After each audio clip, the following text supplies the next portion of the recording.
Fairfax Sports Network and Cox Communications is proud to present the High School Football Game of the Week. Game of the Week brought to you by Virginia High School League. Go to vhsl.org for all the information about high school sports. And by CCI Screen Printing Incorporated, the complete apparel design company and outfitters of the FSN crew. And Jobin Realty, Carteret Mortgage. Don't panic. Call Skip Yannick and John Buchan. And AA Advantage Driving School, they never steer you wrong at 703-250-5066. Today, playoffs continue here. Oakton Cougars visiting the Lloyd C. Bird Skyhawks. Thanks for joining us on the Game of the Week. Matt Fetters along with Pete Bendorf and Kevin Kiley and Jesse Dick down on the sideline, and a beautiful day for a playoff game. Yeah, we couldn't ask for a better day. They were calling for a little overcast, maybe a chance of rain, and it's none of that. It's beautiful blue skies here in Richmond, and it looks like it's going to be a great afternoon for football. Well, coming to this contest, LC Bird, third time they've been here, third year in a row, I should say, Central Region champs, so they've really got to win this one. Yeah, I think experience on that side of the ball really, on that for LC Bird gives them a great advantage, having been in this game, and you would assume that a lot of them have been here, probably some as sophomores, and this is their last opportunity. I'm sure that's what the coaches are playing, and that puts some pressure on them, but also, they're not going to panic in a tough situation. Well, and for the Oakton Cougars, let's take a look at how they got here, defeating a tough Westfield team last week. Here we go with the highlights. Big play early in the game. Westfield punting. A muffed punt was tipped by the return man from Oakton, recovered down inside right on the 1 yard line, and you'll see Evan Royster punch it in for an early lead, but it really wasn't the case for the Cougars. They really dominated the first half of action, as you'll see. Jumping out to a 21-7 halftime lead. Here's Keith Payne, who's first of 5 touchdowns. Just a jet sweep and a great cutback run, and you'll see a lot of that from Keith. Keith, the leader throughout the season for these Oakton Cougars, and they'll be looking for his leadership today. Yeah, just a play fake early on, trying to use Keith as a decoy. This was actually open, and a nice play by Westfield to recover and get an interception. But Keith punches it in for score number 2 to make it 14-7 Cougars in the second quarter. Another punt situation. We saw the muffed punt by Westfield by Oakton. Now here's a muffed punt, and sets up Oakton's third score in the first half. Recovered there by Thomas Rupp, number 2. You see him in the back. So a tough situation for the Bulldogs, giving up 3 scores in the first half. Right. And here's Taylor Nalepa just on the lead play, which we'll probably see quite a bit today from the Cougars. Punching it in, the big senior fullback. Josh Whitmer throwing a deep route right before halftime, and Sean Purcell not being fooled. A play that they've seen many times from Westfield. Keith Payne hopping over the pile for touchdown number 3 there. Here's a nice ball fake. You see Royster out of the backfield, and they got him down the sideline. I'm sure it's something that LC Bird saw on film and will probably try to take advantage of, the over-aggressiveness of the Oakton defense. And that was the final score of Evan Royster's high school career. Here's Keith Payne again, nice cutback run, picking up his blockers. It was his day. That was touchdown number 4. Westfield wasn't done. The Proud program, they played extremely hard. This is a great post route here by Dante Davis, making a great catch. A little example of the Oakton defense, some tough sledding there by Evan Royster. They did a great job holding him to 75 yards. There's a touchdown pass from Whitmer to Davis again on that post route. Nice catch. But it was a little bit too little too late for the Bulldogs. I believe this is touchdown number 5 for Keith. 244-yard afternoon, just an outstanding performance. Great effort by Whitmer there, but this is interception by Mark Davis, and that sealed the victory for the Cougars. Well, and that's how the Oakton Cougars got to this ball game, one step away from the state championship. Good turnout there over on the Oakton side of the field. Speaking of the field, let's go down to Jesse Dick on the sideline. Thanks, Matt and Pete. Talked to Coach Thompson. He told me he was very happy with the week's practice. He said his team handled last Saturday's win very well, and they were able to concentrate on the game at hand, on the task at hand, which was LC Bird. He told me the keys to the game today: 1, tackle well; number 2, first downs; and number 3, which I think is the most important, he said we can't let emotions get us too high or too low. Guys? Thanks, Jesse. Kind of silly to hear her say that Coach Thompson said they handled the victory well. How does a team handle a victory poorly? Well, that's true. I think the point he's making there is you don't want to be satisfied with just winning the regional championship. There's a bigger prize as you see the Cougars getting ready to come on the field. You'll see Mr. Nalepa carrying the sledgehammer in here.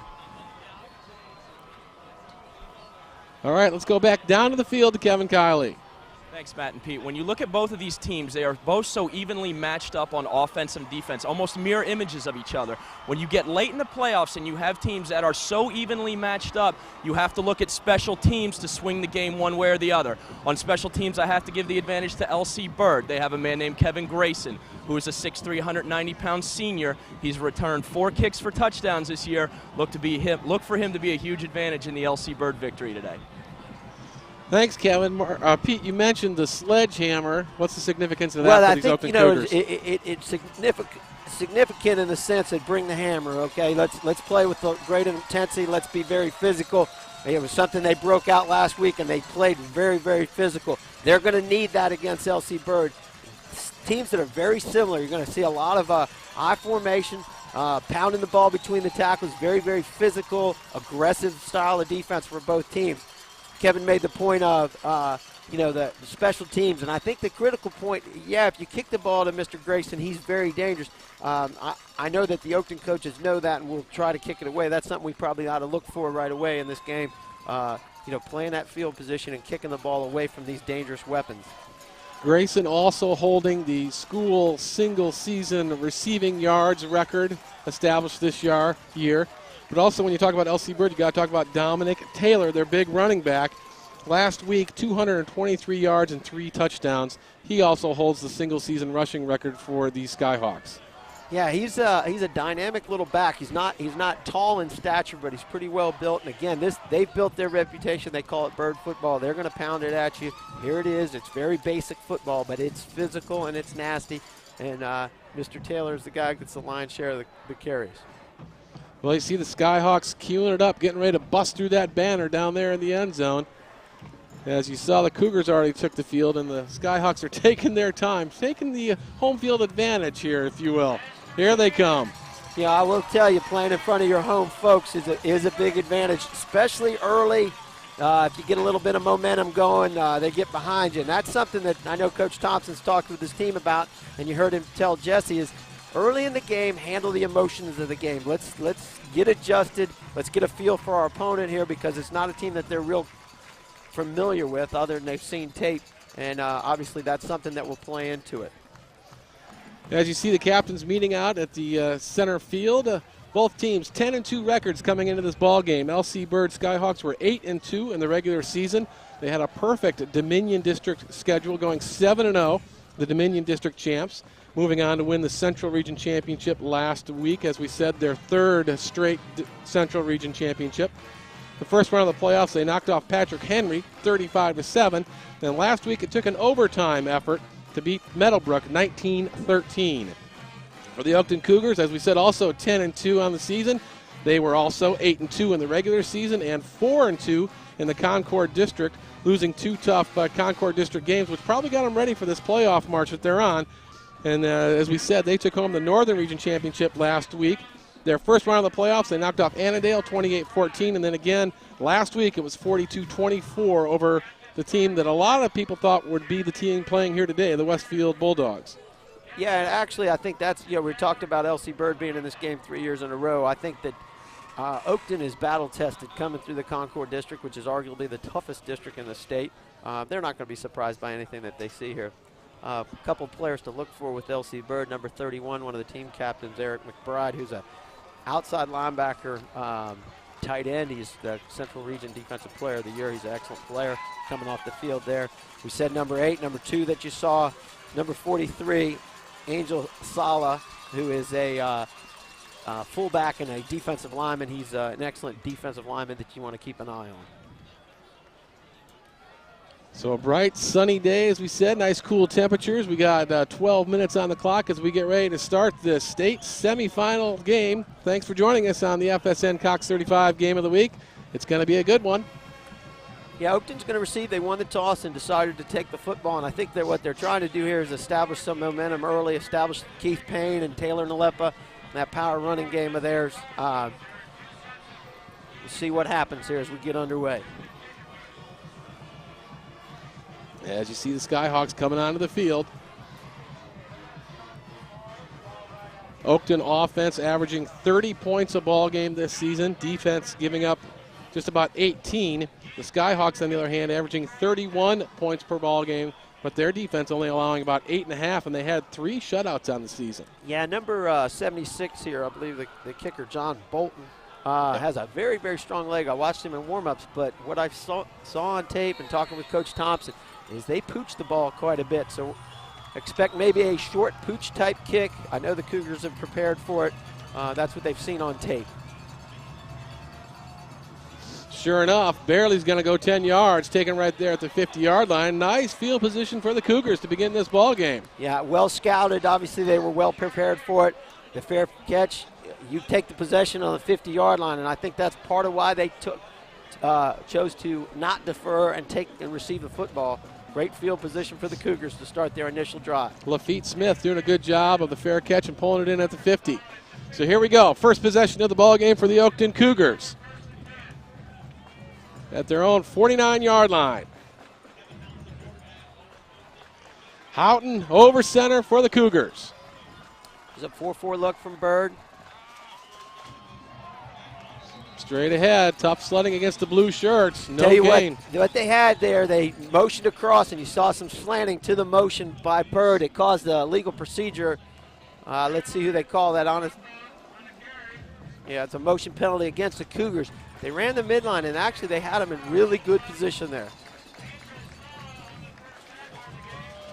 So back 5 yards go the Cougars, make it 1st and 15 now. Just underway, 11:58 to play in the opening period. A little bit what you talk about, being a little bit excited. I think sometimes when you open these games, you need to be very basic. Just get that, get those little jitters out. 2 receivers way up to the right-hand side for Houghton. And he'll look in that direction. Got some pressure. Gets it back up to the 45 where he's dropped. Yeah, got number 3 off the edge there. Chris Branch from LC Bird. Put a little pressure, but a good decision by Houghton not to make a mistake and throw an interception early in the game. Tuck it down and pick up about a yard to bring up a 2nd down and about 14 for the Cougars. So the strong Skyhawk defense standing strong here on the opening possession of the Cougars. 2nd and 14 now, just on the other side of the 45-yard line. Out of the I formation. Payne looking for some room. Cracks it up just shy of the 50-yard line. A lot of emotion early in the game there. Just Chris Branch again on the tackle for the Skyhawks. Just an I formation, picking up about 5 yards. A lot of slanting going on that defensive front for Bird. Take another look at here. Payne coming up. Nice big hit laid on him. That brought all the blue-shirted Skyhawks to their feet on the sidelines. They enjoyed that hit.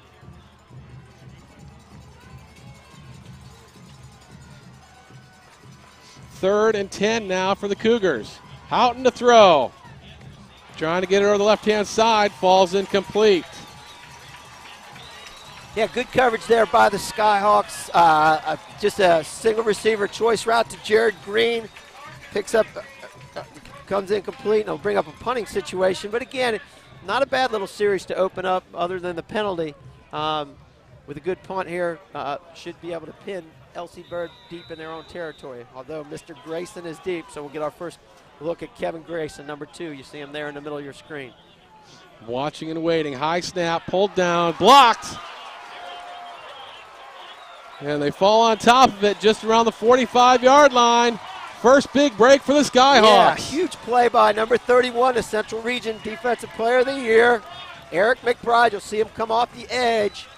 It was a little bit of a high snap, but he really did this all by himself in the first big break, which flipped field position. The bottom of your screen, number 31, Eric McBride, just beats his man and comes right over the top. Wow. Makes the play. Really otherwise well blocked. So Skyhawks are in business on the 45 of the Cougars. First and 10 from the Oakton 45. 10:25 to play in the opening period. No score as of yet. Just an unbalanced look.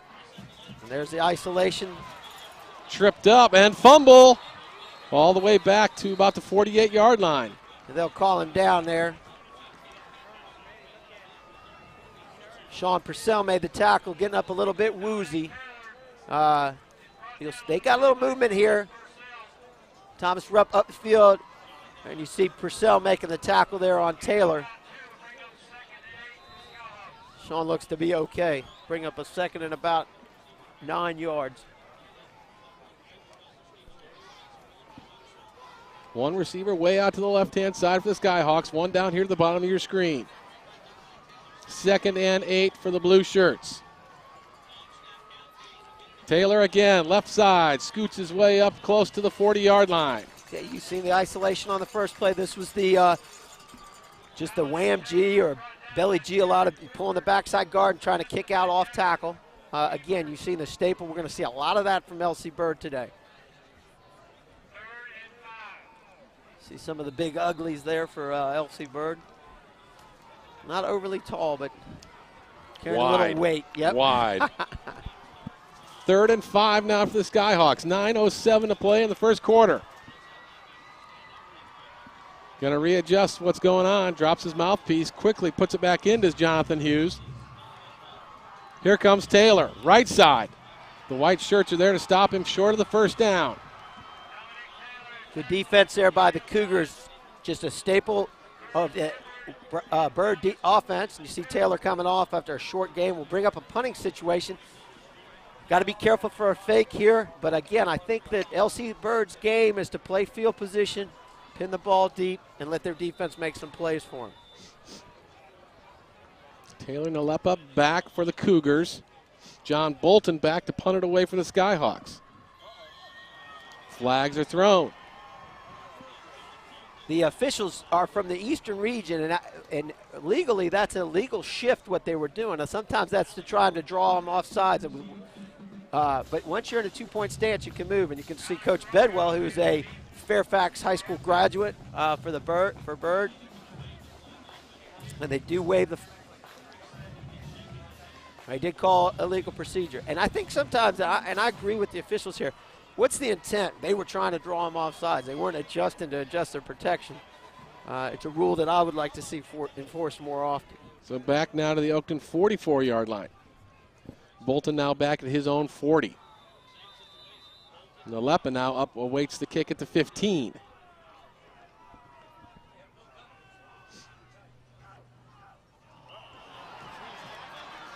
Another flag goes down. You'll see the winger Marcus Bagby, number 5 for the Skyhawks, moving a little bit early. Again, it's not a critical penalty at this point because the ball's going to be at midfield. But again, you don't want to give up too much field position here. Expect the Cougars to come after this one. Here you'll see it again, number 5, the winger, just moving a little bit early. Now Bolton all the way back at his 35.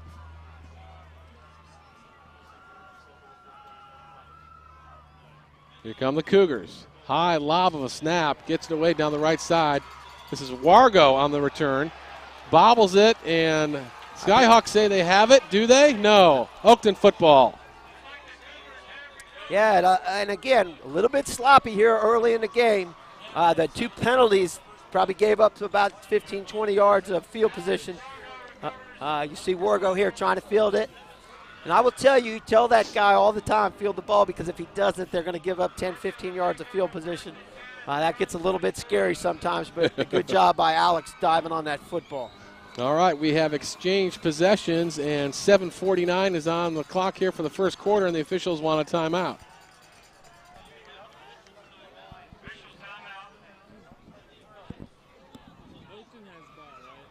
Probably he's asking number 1 to come off. I think it's probably maybe something with blood or an equipment type thing that they got to get straight. Yeah, maybe something on the side of his helmet. Alex Tompkins, number 1 for the Skyhawks, coming off the field. It could be preventative officiating too, and a lot of times they don't want to. Maybe somebody got a little bit hot down there, just get him to cool down a little bit. Although they do seem to be working on his helmet. Starting from the 23 now are the Cougars.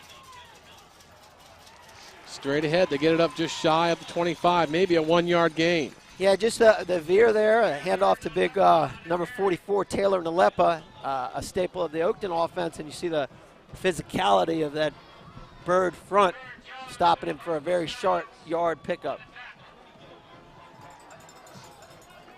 2nd and 9 now at the 24-yard line of Oakton. Receiver split to either side for Houghton. There's Wargo in motion to the bottom. Houghton to throw out to the right. Got his receiver, pulled it down, got a first down, and then some. Down the sidelines. One man to beat. Touchdown, Oakton Cougars. And I believe that is Irvin Gardner, who's normally number 5, wearing number 10. I'm almost certain that's who that is. Just a hitch route and a great job of throwing the football by Kevin Houghton, putting that ball on the outside. You'll see it here. And I'm almost certain that's Irvin Gardner. See him throw the ball away from the defender. Just on the outside. Now he's just off to the races. Caught him in man coverage. Gerner looks back upfield. Any flags? No flags, and it's good. Now the extra point blocked again. So the kicking woes continue for the Cougars, but they do get on the board first. So with 7 minutes to play in this opening period, it's the Oakton Cougars 6, Bird Skyhawks 0. You got to clean up their protection team here. Let's see if it's number 3 or number 2. Got penetration right up the middle, and again, I think that was Chris Branch, number 3 for the Skyhawks. Extra points are critical at this game and this. Let's go down to Kevin Kiley on the sideline. Guys, if you notice, just before that play started, a guy named Alex Thompson, number 1, was the free safety who came off the field. The reason why he came off the field was this. He was wearing a visor that he has been wearing all season.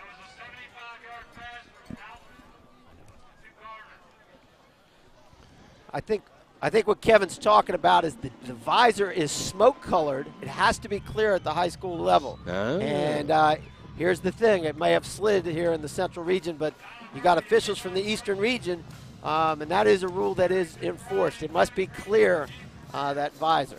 This thing drives me crazy. All the kids want to wear visors, and they're really not necessary. Yeah, but it looks cool. Yes, it does. Big play for the Cougars to get on the board first. 75-yard touchdown there from Kevin Houghton to Irvin Garner, but they've got to get straight their kicking protection. So far, 2 kicks and 2 blocks. Back go the Skyhawks to return this kickoff. Cougars have to feel good, getting the first points of the ball game on the board. Again, don't expect this ball to go deep either. Yep, big, high, short. Taking it about the 25-yard line. Trying to get it up the right side. Fumble! Picked back up, though, by the Skyhawks.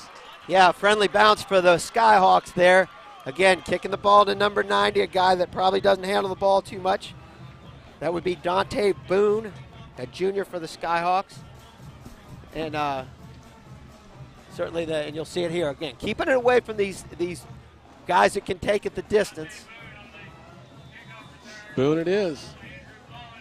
Who was that number 9 screaming up there for the Brian Cougars? Sweeney. Yep. Making the horse collar tackle. Second possession of the ball game now for the Skyhawks at their own 32-yard line. 6:54 to play in the first quarter. Oakton back to their conventional 8-man front where they're more of an even look. You saw them last week playing an odd front.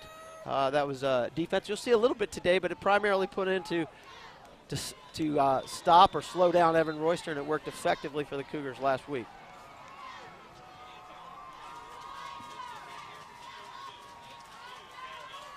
Straight up the front goes Dominic Taylor, just over the 35-yard line to the 36. Oakton brought a little stunt, brought Thomas Rupp off the edge, a stunt that they call Rover Dog. They'll bring 4 people to the tight end side, and you saw Thomas Rupp sneak in there and make the tackle number 2.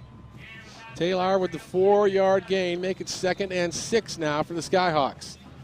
6:30 to play in the opening period, a 6-0 lead for the Oakton Cougars. And we've yet to see Elsie Bird put the ball in the air yet. You've seen him run the ball between the tackles, which is what we suspect. Their favorite target, Grayson, is down to the bottom of your screen.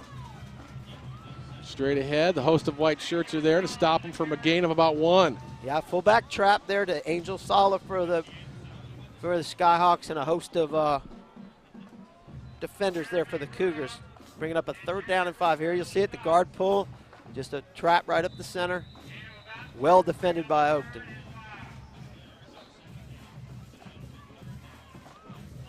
Make it 3rd and 5, as you said, now for the Skyhawks.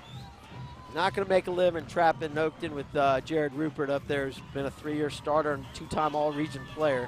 He's seen it all. Fake to Taylor, rolling out goes Hughes, fires right, falls incomplete.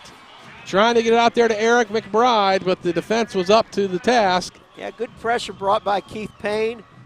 Just a bootleg pass.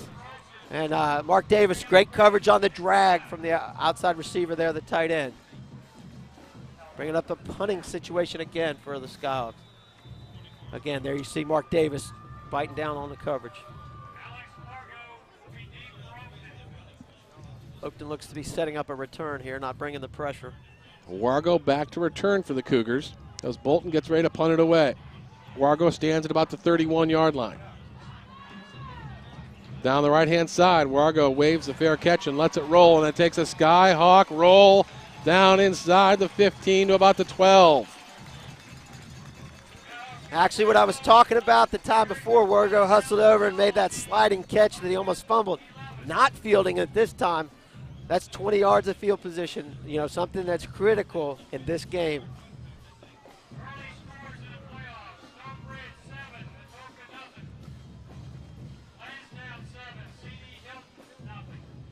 So they'll mark the ball at the, looks like the 12. Here's another look at Wargo, fair catch, backs off, and then it just bounces on by him. And I'm sure in the back of his mind he was thinking about the last one, which he almost laid on the ground. Didn't want to make a mistake, but sometimes you got to have a. Nalepa straight ahead, tough sledding against the blue shirts, and they stop him right at about the line of scrimmage. Yeah, nice defensive play there by that Skyhawk front. A lot of guys keeping their shoulders square, not a whole lot of room there for Mr. Nalepa. You'll see it here. Straight handoff and a lot of blue shirts. A lot of gang tackling. Josh Castleberry for the Skyhawks on there on the stop. I'm impressed with number 3 for the Skyhawks, Chris Branch, been around the football constantly so far here in the early going. Garner split way out to the right-hand side for Houghton. Payne trying to go the right side, but they wrap him up, and maybe no gain, maybe a loss of 1. Yeah, a little counter play, counter tray. The Redskins have made famous there, getting the ball to Keith. Well defended again. They give him a yard, make it 3rd and 9 now. Here's another look. Yeah, a lot of people upfield, and again, number 19 from the backside for the Skyhawks there, making the play. That's T.J. Taylor, defensive end. 3rd and 9, deep in their own territory are the Cougars. Houghton to pass, got time, got over the middle. He's got his man, enough for a first down up across the 30-yard line. Curtis Eward. Just his big tight end on a seam route right up the middle, and it's critical that the Cougars are able to establish the passing game a little bit early. Kevin's very sharp early in the game, and a great catch by an excellent athlete. Here you'll see him from his tight end position, just released right up the field. A switch route that they call. They're just trying to get 4 vert. And great catch there by Curtis to bring up a first down. 1st and 10 now from the 33. Again, over the middle. He's got his man for another first down up across the 45. Eward again. He went back and said, hey, that was so easy. Give it to me again. Yeah, great adjustment by Coach Thompson, realizing that they are putting 8 and 9 guys in the box, and he's going to back them off a little bit, and this obviously bodes well for them, giving them some field position, but will also open up that running game later in the ball game here. And how about the job the O-line's doing of giving Houghton plenty of time to deliver that football? 3:23 here to play in the first period. Oakton up by 6, trying to add to that tally. They go straight ahead, gain of 1, maybe 2. Yeah, just the midline and giving the ball to their big fullback. Again, and LC Bird running a lot of different players into the game, keeping their defensive front fresh, and that may be, as the game wears on, we'll check that out. That might be their passing group, a little more pass rush they can generate with these guys. Called a gain of 1 now, 2nd and 9 from the 47-yard line of Oakton. There goes Payne in motion. He's got the ball going around the right-hand corner, battles off one Skyhawk, and gets hustled out of bounds down close to the 45-yard line. Actually pretty well defended, but when you have a great player like Keith Payne, let him make a play. Great stiff arm at the point of attack. You'll see it right here. You're going to see him stiff arm number 2, that is, who's Kevin Grayson. And then punishing a runner on the sideline to pick up some extra yards, bring up about a 3rd and 3 for the Cougars. From the 47 of LC Bird, Payne looking for some room, cuts it back up, short of the first down. Very athletic group, this Skyhawk defense. You see them get laterally very well. Again, there's number 3, Chris Branch, and Keith Payne making a good decision to turn it up and minimize the yardage lost. Will bring up a 4th down and a punting situation for the Cougars. Back goes Houghton to kick this one away. He stands at his 40-yard line. Grayson, the deep man for the Skyhawks, to return this punt. Not a bad area of the field to fake. Houghton will kick it away, angling it to the right. Takes a nice Cougar bounce, and Grayson's got to let this one go. Look at that, all the way down inside the 5-yard line to about the 2. You cannot underestimate the importance of that right there. Kevin Houghton, a great job of keeping the ball away from that dangerous return man, Kevin Houghton, and allowing his people, Kevin Grayson, and allowing his people to down the ball inside the 2-yard line. Great execution by the Cougars in the punting game there.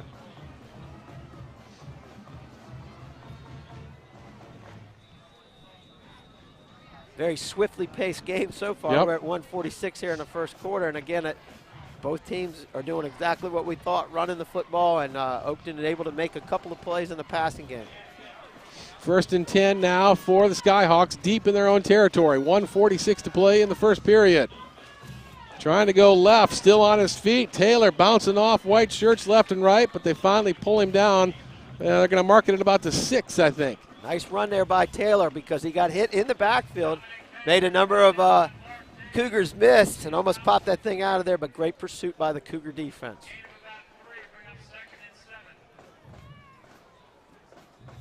Give him 3 yards on the carry, make it 2nd and 7 now.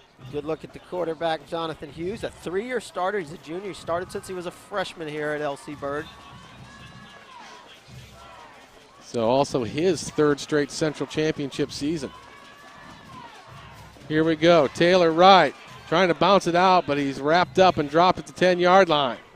Donald Murphy on the tackle, and I tell you what, that play was inches from breaking very big for the Sky. Inside a minute to go here as you look at the replay. Good kick out, and you see Murphy there making the tackle, and that's critical. Interesting, Murphy's in the game at safety some. I don't see Sean Purcell. I don't know if he took that shot to the head earlier. I don't know if he's out right now. Maybe we'll have one of our sideline people check that out. Call a 3rd and a long 2. Here goes Taylor left. Looks like he's got the first down by about a yard. Yeah, their initial first down of the game. One thing I'm seeing quite a bit from the LC Bird offensive line, in the backside they're cutting. If we get I'm trying to get the Cougar defense off their feet. So we went almost the whole quarter here. You'll see it. Watch the backside of their offensive line cut the Cougars' D-line. See it right there. That cuts down some of the pursuit. Again, good lead block. And that'll be the end of the first quarter here. We do hit zeros all the way across the scoreboard. So at the end of one, it's the Oakton Cougars 6, the LC Bird Skyhawks 0. Big play, the big passing play. Houghton hits his man, streaks down the right-hand side. Garner for the 76-yard touchdown, and that's the 6 points for Oakton. Yeah, very well, evenly played game at this point. Defense is dominated. Here you will get to see the touchdown. Really, nobody's been able to run the ball effectively yet. Just their hitch route, what they call a smash. Great job of getting the ball to the outside. We had man coverage, and a great job by Evan taking it the distance, showing his speed here for the Cougars to get them up 6-0. Again, we talked about the critical plays and special teams that Kevin Kiley alluded to. The 2 blocked kicks have been a negative for the Cougars to this point. We'll see if that plays out as the game wears on. Good look at David Bedwell. As we said, a Fairfax High School alumni. Played quarterback at Fairfax and on to James Madison University and has done an outstanding job down here with the Skyhawks of LC Bird.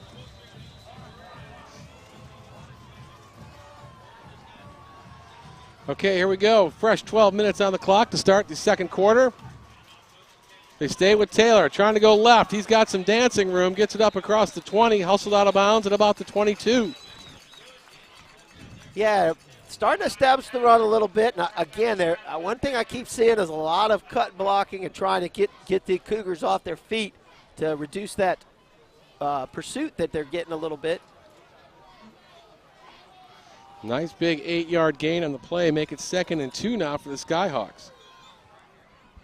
It's one of their biggest gains of the ball game here. You'll see a lot of people getting cut. Nice tackle there and run out of bounds by Taylor Nalepa for the Cougars. 2nd and 2 now from the 22 of the Skyhawks. Taylor again going right. This time he's wrapped up and dropped back at the 20-yard line. Yeah, Thomas Rupp on the tackle leading the way along with number 58, Jeremy Rudolph from his D-line position. Stepping up and making a big stop for no gain. It'll bring up a 3rd down and 2 for the Skyhawks. I think they even lost a yard on it. Let's make it 3rd and 3 now for the Skyhawks. 2.5. All right. Again, I don't suspect you'll see too much from them. That they're going to pound the football. It's what they believe in. And certainly as the game is only 6-0, I think they'll be content to do that. Here comes Grayson, split down there to the bottom of your screen. He's the favorite receiver of Jonathan Hughes.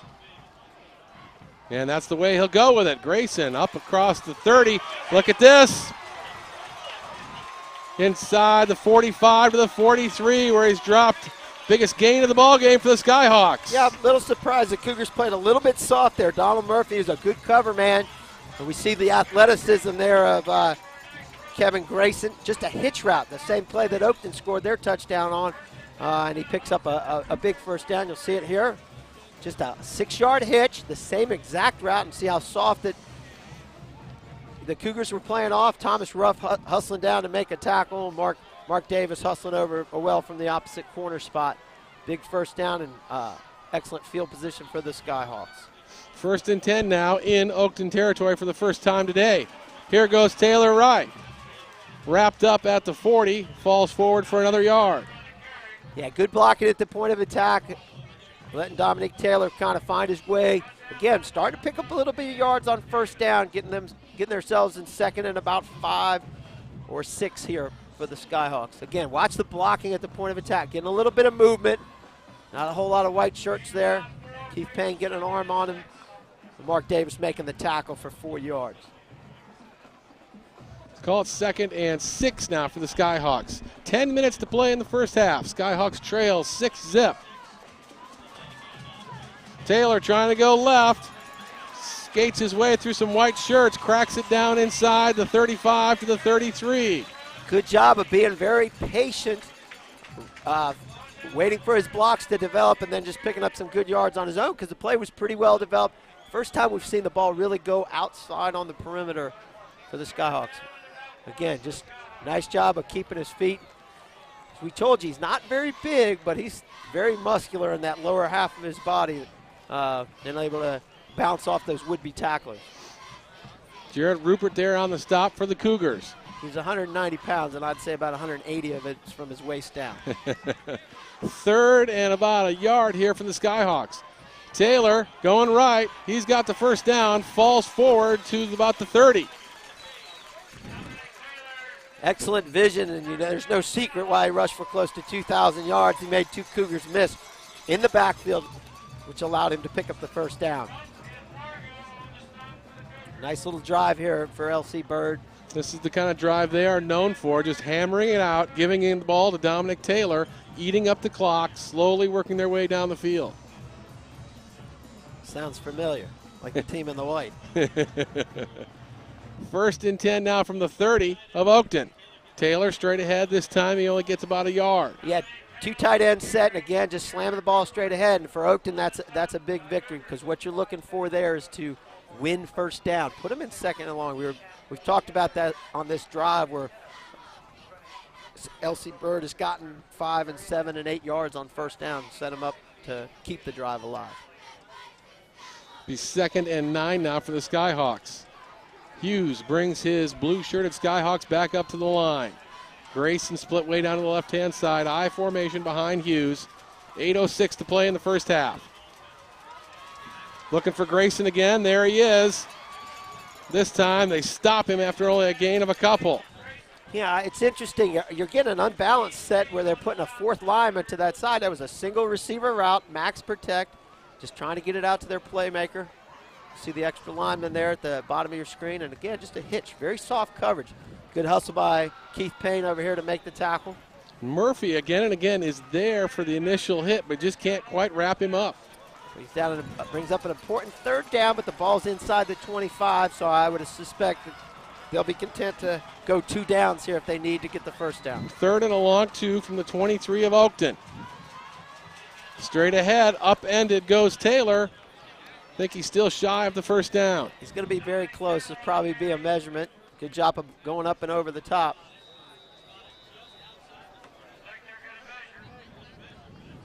You know, one of the things we're seeing down here, and I don't know if you can see it on the videotape, but they're bringing number 2, Grayson, in motion on these isolations, faking the reverse to him. We might see that later in the game here. Out comes the chain gang. 7:10 on the clock here in the first half. A 6-0 lead for the Oakton Cougars. They stretch the chain out. Did he get it? Just shy. Again, I think this is go territory here. Obviously, the ball's on the 20-yard line. And if you're a running team and you believe in that, that's what you're going to do. Absolutely. I don't think there's going to be a whole lot of discussion here. 4th and inches from the 21-yard line of Oakton. Bringing in an extra body. Expect him to jump in the power I. Bringing another big tight end here, number 87 for the Skyhawks, Ray Robertson. Parents put a lot of thought into that name. Here we go, 4th and short for the Skyhawks. The Cougars have got to know what's coming. Power I formation, foot to foot. Here goes Taylor. They wrap him up, but I think he might have fallen over it. Yeah, well defended, but still, when you only got to get about a half yard, it doesn't take much. So the Skyhawks pick up yet another first down. This long, sustained drive continues to go down the field. I think what we're seeing here is 2 very evenly matched teams, because you're not seeing a whole lot of movement. Pretty good stalemate there by the Cougars. Mark Davis coming up and making the tackle. There's 22, Sean Purcell back in the game, so that's a good sign for the Cougars as well. 13th play of this drive coming up, a drive which began back at the Skyhawk 2-yard line, remember. Got a sideline warning on LC Bird here. Yeah, the officials always call that when you make a big first down and everybody's excited. Just turn and look at the field for a little while and everybody will back up. That's what I always tell them on Friday night. We're not going to get on the field.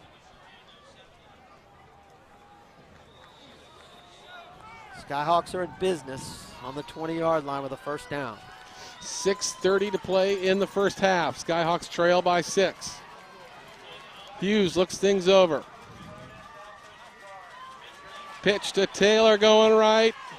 Cougars are there to drop him after a 1-yard gain. Great job by the Cougars stringing out the toss play. Again, they're not a team that likes to go outside, but certainly you need to do that. And Purcell hard up from his safety, making a tackle for a very, very short gain. You'll see it here. Again, you see Purcell right there in the middle of your screen. Beats the outside receiver and makes a nice hit. Murphy doing a good job of coming up and turning the play back inwards. Yeah, well defended by the Cougars. So again, as you said, the Cougars continue to win the first down battles here. Make it 2nd and 9 now for the Skyhawks. From the 19 of Oakton. Grayson down here to the left. That's the way he fakes it. Lobs one into the end zone. Falls incomplete. Yeah, the hitch and go, and it's obviously they'd hit that hitch twice. Murphy did not bite. Real hard on the hitch again, which he hasn't done. And great effort by Purcell, hustling over to tip that ball away. Good coverage by the Cougars.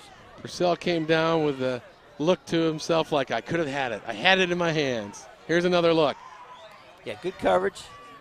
And again, you know, if you're the defensive coaching staff, Coach Riley and Coach Sampson over there for the Cougars, you would have loved to have an interception, stop the drive. Looks like we're going to get a timeout. Some confusion here on 3rd and long for the LC Bird Skyhawks. As Coach Bedwell heads out to his offensive group. So the Birds do take a timeout with 5:30 to play here in the first half. Oakton Cougars up 6-0, the result of a big touchdown strike and the missed extra point. Yeah, again, we're down to 5:30 here in the first half. A very fast-moving game, but, of course, we're just running the ball. Don't forget, if you want a copy of this game or any other game you've seen this year on the FSN Cox 35 Game of the Week, go to the website and get your very own DVD copy. Beautiful part of the state down here in Richmond. A lot of land out here at LC Bird. Still a lot of color in the trees. Yeah, they asked us if we brought the cold weather down. I thought, what are you talking about? It's still fall down here. Exactly. Bermuda grass field. It looks a little brown, but that's just the grass that grows down here, and it's just dormant. Field's actually in pretty good shape.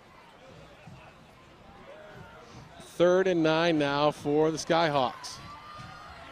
Up at the Oakton 19-yard line.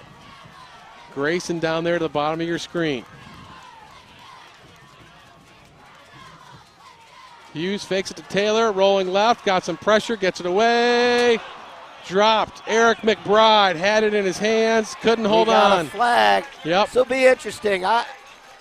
Great play by Sean Purcell. It looks like he may get tabbed for pass interference here. That's the Skyhawks are clapping, and that looks like what the call is going to be. We'll hopefully get another look. That's going to be that's where we're going to get a pass interference on the Cougars, which is going to give the Skyhawks a first down. Just a waggle pass. Again, McBride, who's the defensive player of the region, defensive player of the year in the region. Here you'll see him, the drag from the tight end, number 31. He's at the top of your screen. And we'll see if we get a. That's awful close. I don't know. Yeah, that is. He didn't really see any advantage there. Yeah, the ball actually got to his hand, and when you call pass interference, it's got to prevent the offensive receiver from an opportunity to catch the football, and I'm not sure that that's the case. So a tough call goes against the Cougars and gives the Skyhawks a 1st and goal just inside the 10-yard line here in the first half. 1st and goal from the 9 after having stalled out at the 20. Taylor straight ahead, right up the gut, touchdown, LC Bird. Yeah, Taylor on just a straight handoff up the front, and Oakton was in a blitz, and sometimes when you blitz, if you get blocked, there's not a whole lot of support back there. It's usually, as I say, a big play for somebody. Here you'll see it. Watch Taylor Nalepa stun up the middle. It's picked up by the fullback, and there's nobody there to make a play. And we see a muddle huddle situation here. See if they go for 2. I can't suspect they will. Something that Oakton, I'm sure, is well prepared for. Mr. Bolton in to do the kicking for the Skyhawks. Bolton awaits the snap, a good snap. Kick is up, kick is good. So with 5:19 to play in the first half, LC Bird takes a 1-point lead over the Oakton Cougars, 7-6. Yeah, the pass interference on 3rd down set up the Skyhawks inside the 10-yard line and allowed them to score their first touchdown of the afternoon to give them a 7-6 lead with 5:19. Let's see how Oakton responds to being behind. The Bird scoring drive, 16 plays, 98 yards. And that was one that, then they start that drive almost at the beginning of this quarter, so they ate up, what, a good 8 minutes of the clock. That even though the game's 7-6, that has a lot of, emotionally that wears on you. Your offense is sitting over there on the far side of the field waiting to get back in the game. And defensively, obviously, you give great effort, but a couple critical downs you don't win keeps the drive going, and then it just gets physically pretty demanding on you. That's why it's critical that Oakton respond well here. And also, coming in, that is the Skyhawks' bread and butter, those long, sustained drives featuring Taylor. And when you're unable to take away what they're good at, you got to be a little concerned. Yeah, there's no secret why these teams are playing at this caliber of football, because they play great defense and they run the football. Rarely, that's the. And again, we got another pooch big kick. High looper. Wargo will run it out of bounds. That's going to be a penalty on L.C. Bird. On L.C. Bird, yeah. and there'll be a couple options here, and I'm sure Oakton will take it where it went out. So they'll have to sort it out.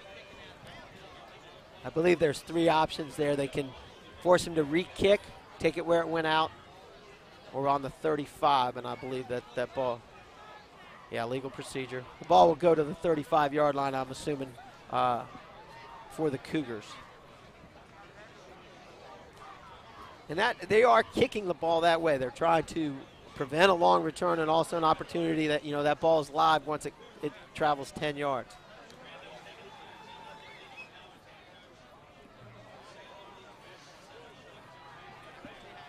So they do spot the ball at the 35-yard line.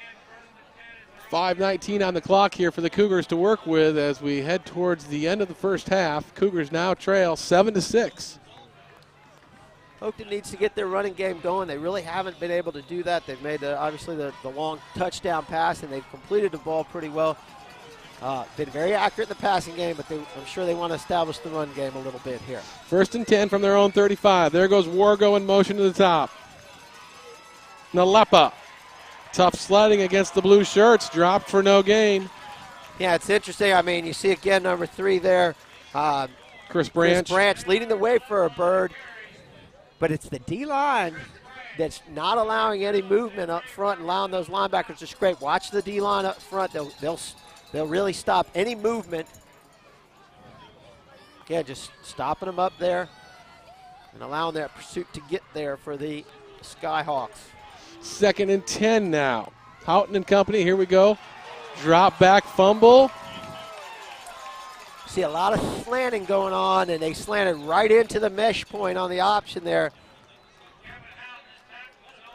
This is feeding right into Bird's, as we talked about, their momentum shifting over to the Bird sideline here, being very, very aggressive. And again, 3rd down and long is not a great passing situation because they're going to pin their ears back and come after Mr. Houghton here. Make it 3rd and 12 now for the Cougars. Clock stands at 4:15 to play in the first half, and L.C. Bird wants a timeout. Yeah, I think what they had is Josh Castleberry, one of their D linemen, looked like I got a stinger there on his shoulder and kind of came off the field a little bit late. Very, very physical football going on right now.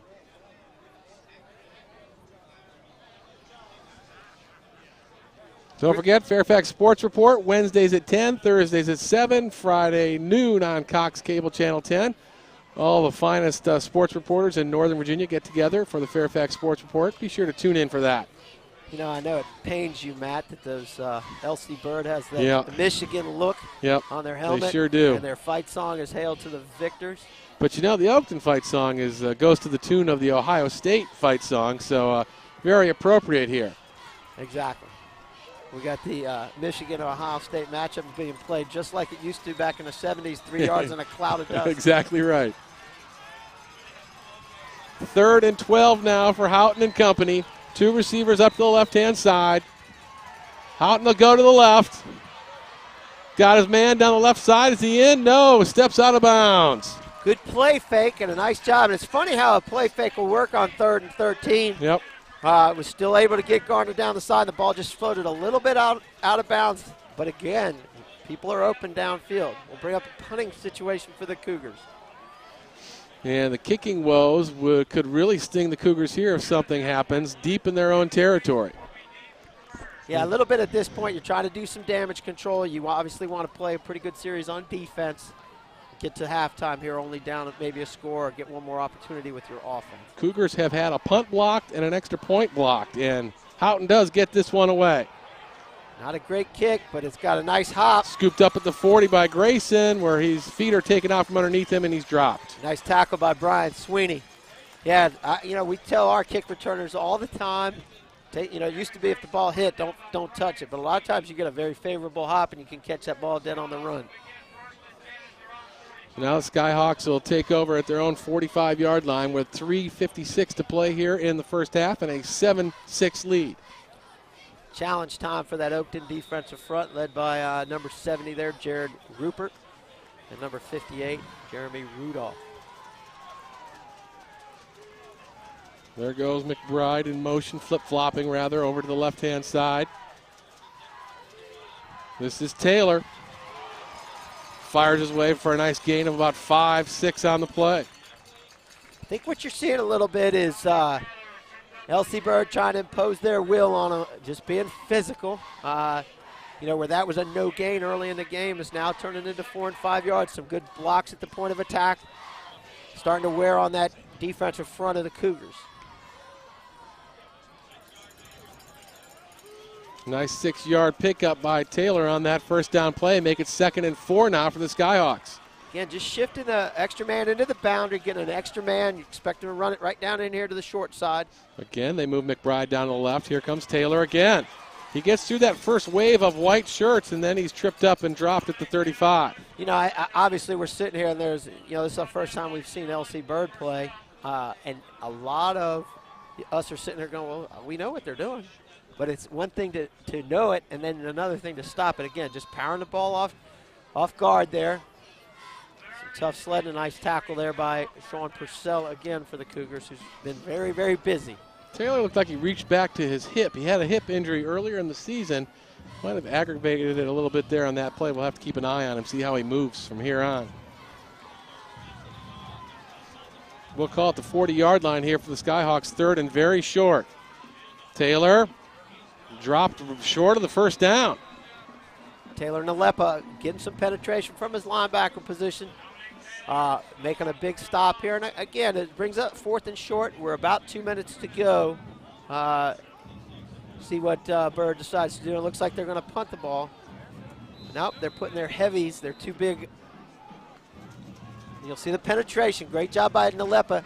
44 sliding through and just getting a piece of his leg. Keith Payne wrestling with their big fullback.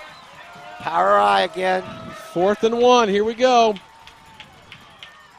And the Cougars jump off, and that'll give the Skyhawks the first down. Let's see what they got. I think they're going to call this No, on you're Bird. right.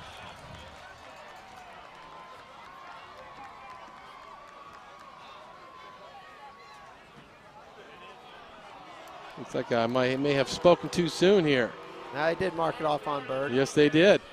So that'll push them back into their own territory on the other side of the 50-yard line. Make it 4th and 6 now. Let's see if we see a little movement there up at the top of the screen. Maybe the offensive guard, it's hard to say. Yeah, maybe a little flinch. And here we got the punting team running on for Bird. Again, another critical situation, and early in the game, the kicking game has gone Bird's way. The 2 block kicks, but also Alex Wargo not fielding that punt. Big high floater snap, no Cougars coming. Wargo run this one down on the left side, lets it bounce behind him. Good job by Bird, and something that they work on quite a bit as well is angle kicking the ball away from these return guys. We'll pin them down inside the 15-yard line, and with 1:20 to go here before halftime, I suspect the Cougars will be content to just try to run this clock out and get to halftime.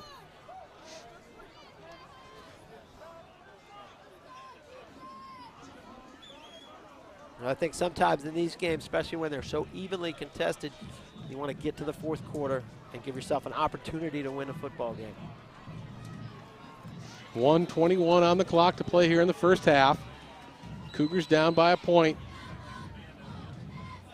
Guys, this is interesting. It looks like the official's going to go down and warn the band. This is new. Yeah, now he's telling the band director, come on over here. Just hold it down, would you? We got a game over here. Yeah, he better make sure that he doesn't go over. You can see Oakton's band as well as L.C. Bird's band down in the end zone. And I hope the official went over and said, keep the music down and not the noise. Yeah. Because I know there'll be two band directors pretty upset about that. If they call it noise. 1st and 10 from the 15-yard line. Houghton to throw. Goes down the left side.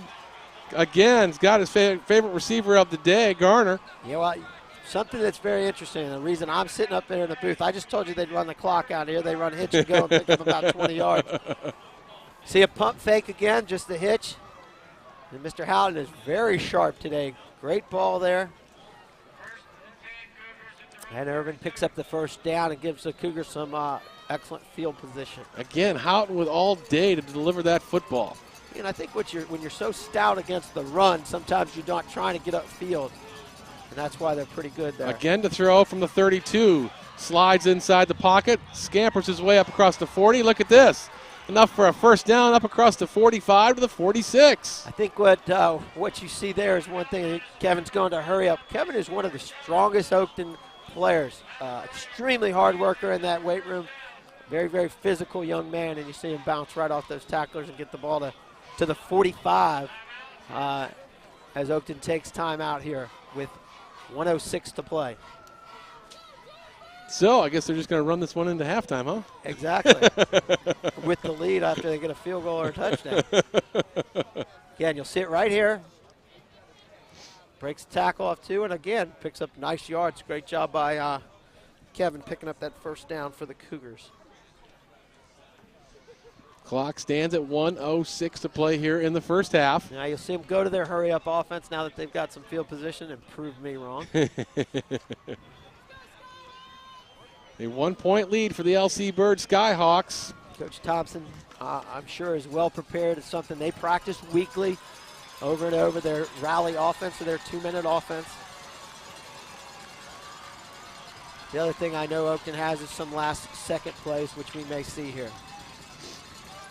Houghton now out of the shotgun on 1st and 10 with 1:06 to play. Lots of time. Fires it out to Wargo. Picked off. This is McBride. Touchdown, LC Bird. Flag down on the field, though. A host of flags. I think they might have come after the score. A late hit or an unnecessary hit by Keith Payne behind the play, which will be tacked on, I'm sure, to the kick. Just a little pick play that Oakton runs, a little go route, tried to hit the inside receiver on a pick. And a great play by the Defensive Player of the Year, Eric McBride. The first real big mistake we've seen early in the game. We'll see where this penalty is assessed. It's not going to take the points off. Well, it would definitely not take the points off the board.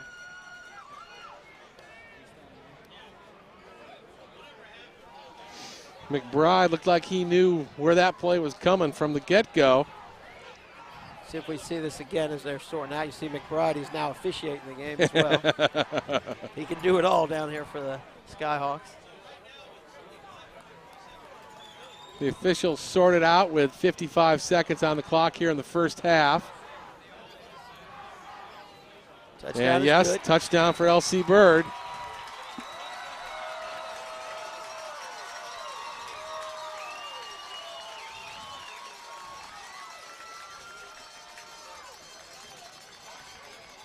See LC Bird in their muddle huddle Yep. formation as the officials sort this out. I think what they're determining is whether the penalty can be assessed. It was a dead ball assessed on the extra point or whether it will be assessed on the kickoff.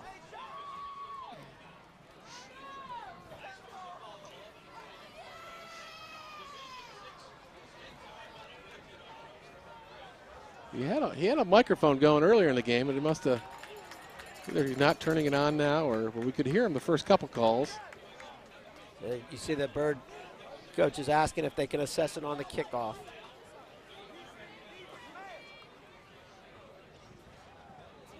David Bedwell talking to our head official down here.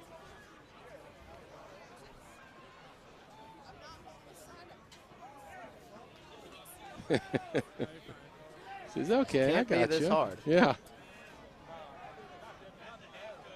All right, here we go. Personal foul against Oakton. And the reason it's declined is because it would only be tacked on, so it would be a 1.5 yard penalty or so, and they're willing to keep it, that, which tells me that they're going to kick the ball here. So the touchdown is good. It stands 13-6 now, LC Bird. Yeah, critical error for Oakton. And that, you know, is the thing I was talking about, and that's the risk that you take when you go to your hurry up, especially when you got a long field to go. You give Bird some opportunities to make a play defensively, which they did. John Bolton on now for the point after. High snap. They get it down, though. Bolton gets the kick up, and it is good. So with 55 seconds remaining in the first half, LC Bird strikes on the Eric McBride interception, run back for a touchdown, and it makes it 14-6. Yeah, a little bit of what I was talking about. You know, the ball, they had 85 yards to go, and in high school football, it's not something that happens quite often that you can drive, especially against a good football team, 85 yards. Instead of being in down one or making a play in here, you'll get a good look at it. You'll see the pick. Number 1, Keith Payne running inside. Wargo right off his hip. And a great job of reading it by Eric McBride, and he's got nothing but nobody. green and dormant Bermuda grass in front of him as he takes it into the end zone. So what does that do now to your emotional state over there on the Oakton side? It's going to take everything that that experienced coaching staff, Coach Thompson and his coaches will have to do a little damage control at halftime. Certainly, it's still a one-score game, being down 14-6, but really the game has kind of swung here in the second quarter. The long, sustained drive by Bird for their touchdown, and now the big defensive play. Things are going Bird's way.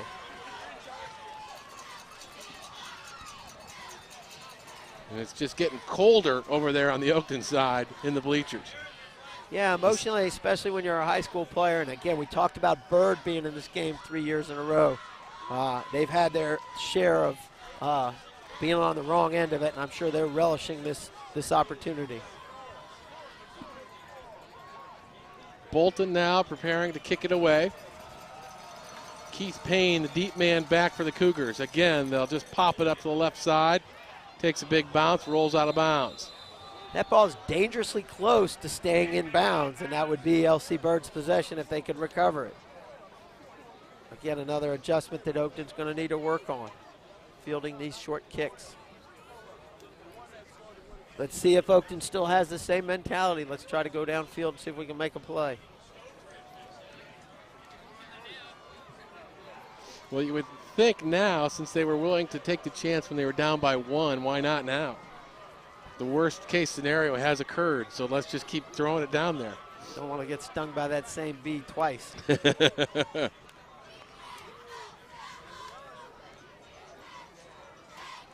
think the thing that you have to think about is it is a long game, and decisions you make right before halftime, you don't want that to come back to haunt you.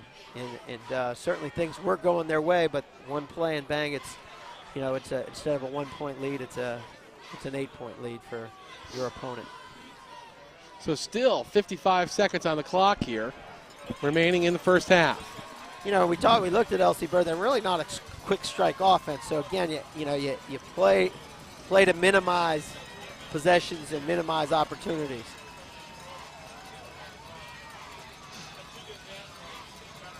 First and 10 now from the 38-yard line of Oakton. Houghton fires it out to the left side. Got Garner. He gets it up close to the first down. And he did get out of bounds on the hitch route. Again, and Bird would be happy to give that up as we're at 48 seconds to go. And we got a penalty here. Let's see if we got some woofing going on. And again, see some clapping over there on the Oakton sideline. So this might be on LC Bird. And the blue shirts are taking a walk back. I think he showed number 21 or 31 with his fingers. So after the nice big play, the penalty makes it a big gainer, and they'll mark this one way down now in LC Yeah, let's Bird see territory. if we see something with Eric McBride at the end of the play here. 31, you see the hitch route? Good hustle. Yep, there it is. Watch. No question. Yeah. Getting a little bit chippy. Over there to the left side of the screen. That's uncalled for stuff that doesn't need to go on at this level. Just a So now late hit. Yep, 1st and 10 for the Cougars now. Down inside blue shirt territory. 48 seconds on the clock. Out in the pass, gets hit as he goes down, but he did get it away. It'll fall incomplete. Nice pass rush put on by LC Bird. Ronald Lewis from his defensive end position getting some pressure from the blind side. We'll see if we can see that.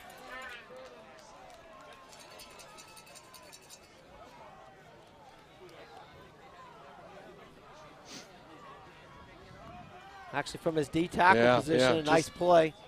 Got him. Some pressure there. Bring up a 2nd down and 10. 43 seconds on the clock now.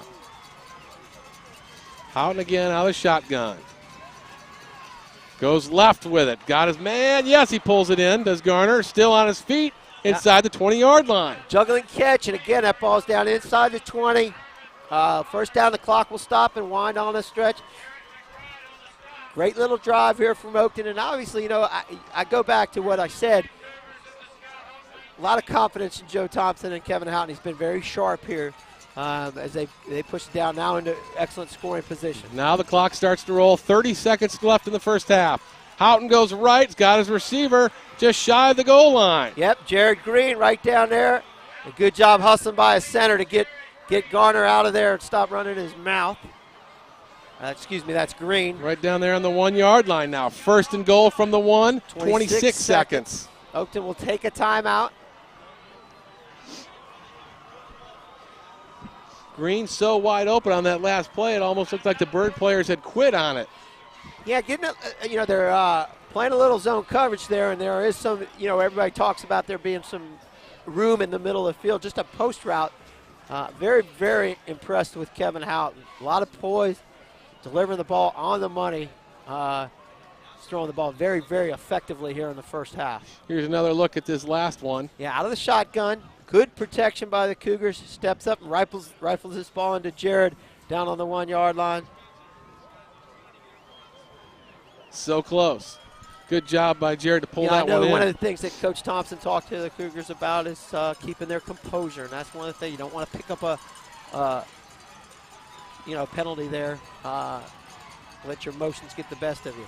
1st and goal from the 1. 26 seconds on the clock. I would expect Power Eye and maybe Mr. Payne over the top that we saw last week against Westfield.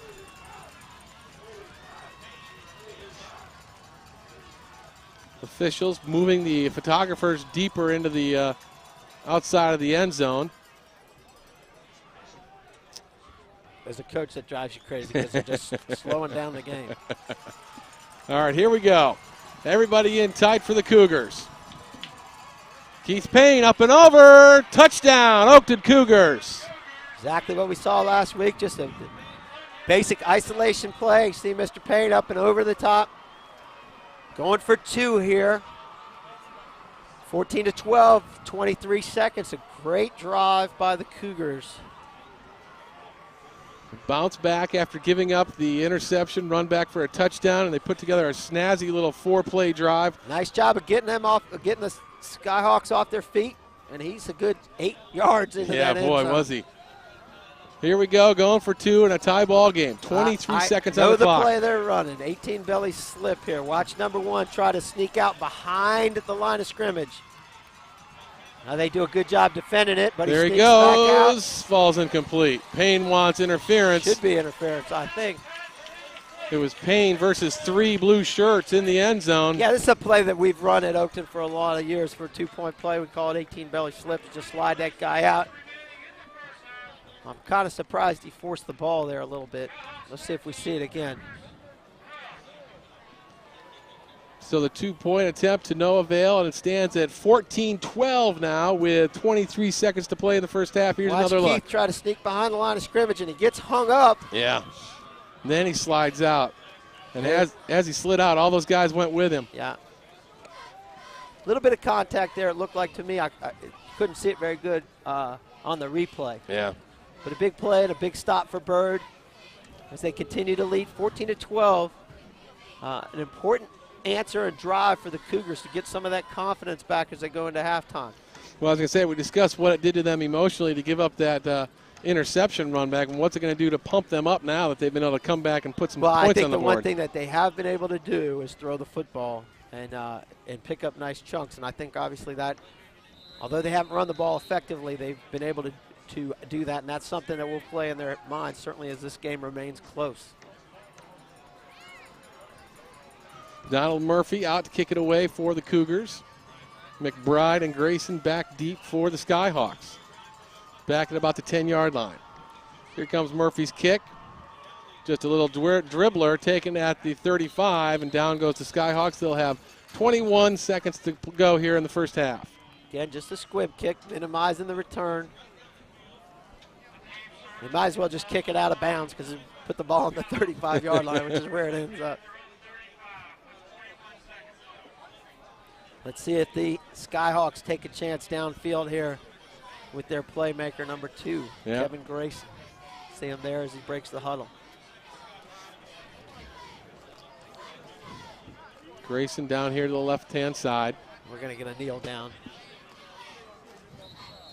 And they go into the genuflect offense to run out the clock here in the first half. So Jonathan Hughes and company are happy to take a 14-12 lead into the halftime. Pretty much what we expected from both squads. Yeah, again, both teams playing pretty good defense against the run. Neither team's really been able to establish the run, but the passing game's opened up a couple of key plays. The interception there right before halftime was a big play for the Skyhawks, and the Cougars have been very, very effective throwing the football, and has obviously led to their 2 scores. Let's go down to the sideline to Kevin Kiley. Guys, a lot of times what teams will do on the sideline is hold this up. It's a number 4. It means fourth quarter. We're going to take advantage and we're going to win in the fourth quarter.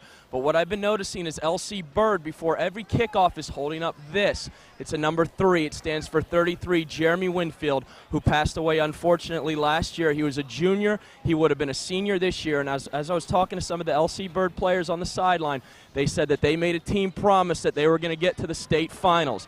They're 1 half away, up 14-12. From fulfilling that promise. Thanks, Kevin, and it is a 2-point lead as we head to the intermission. The winner advances on to the state championship game in Richmond. You're watching the FSN Cox 35 Game of the Week.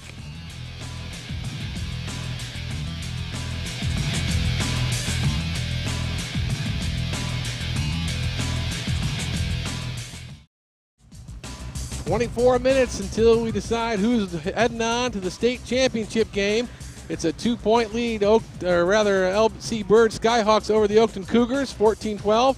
Matt Fetters along with Pete Bendorf, Kevin Kiley, Jesse Dick will be going down momentarily to the sideline for reports from Kevin and Jesse. We got some first half highlights for you coming up right here.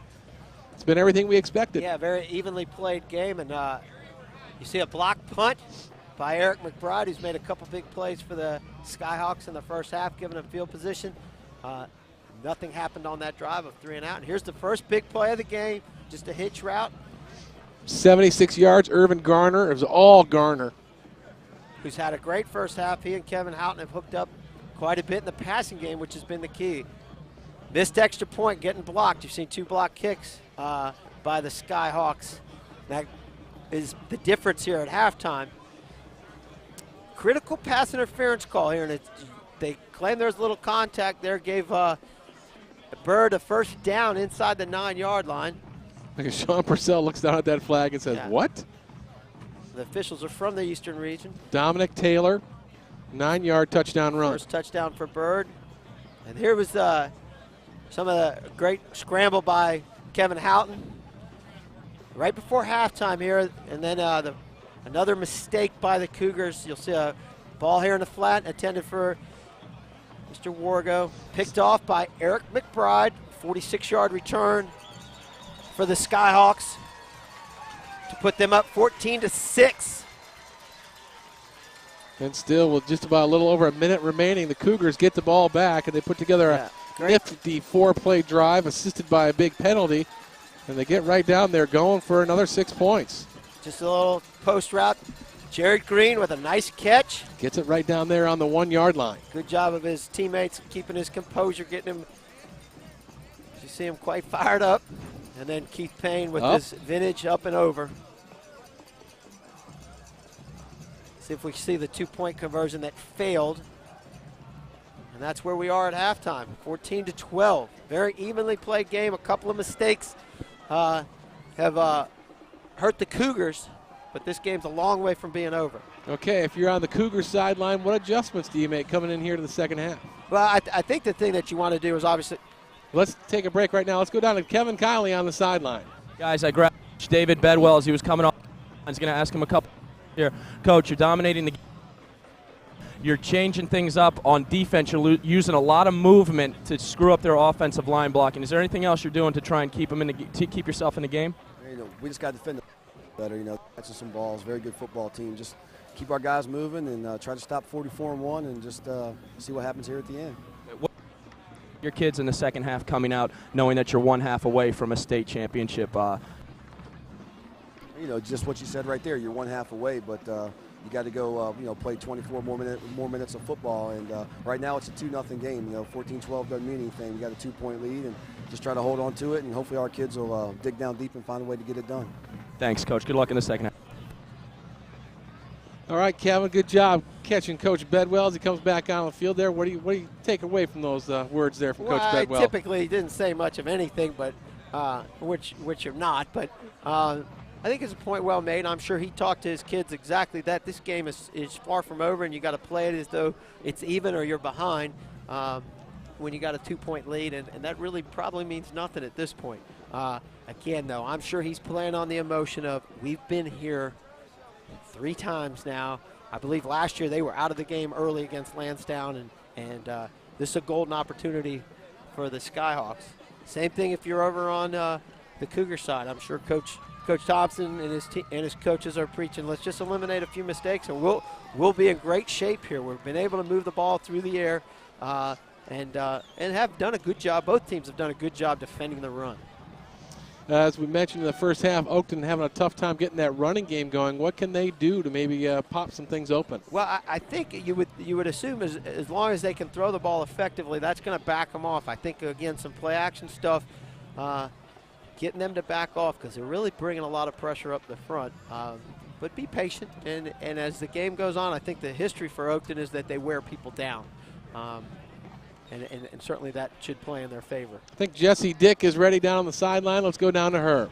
Thanks a lot, Matt. I was able to talk to Coach Thompson just very briefly. He is visibly upset by the way the game is being called today. I asked him what he was going to tell his players in the locker room.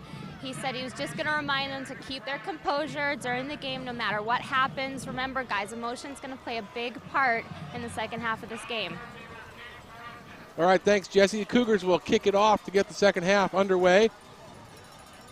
Grayson and McBride, the deep men back, awaiting the Murphy kick, and again, it'll be short. Both teams not getting the ball to the big return men all day.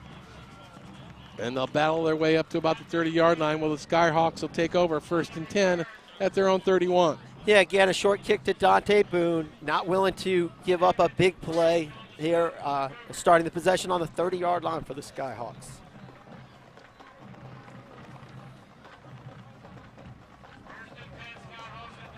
It would behoove the Cougars here to come up with a nice defensive stand and shut down the Skyhawks with their opening possession here of the second half.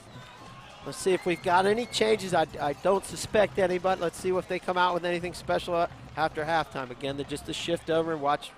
I'm sure we'll get that little inside handoff. Yep, here comes Taylor going left, wrapped up from behind, still going, still dropped back behind the 30-yard line. Great effort by the Cougars. Curtis Eward from his backside defensive end. Great hustles. They're actually the one who made the play.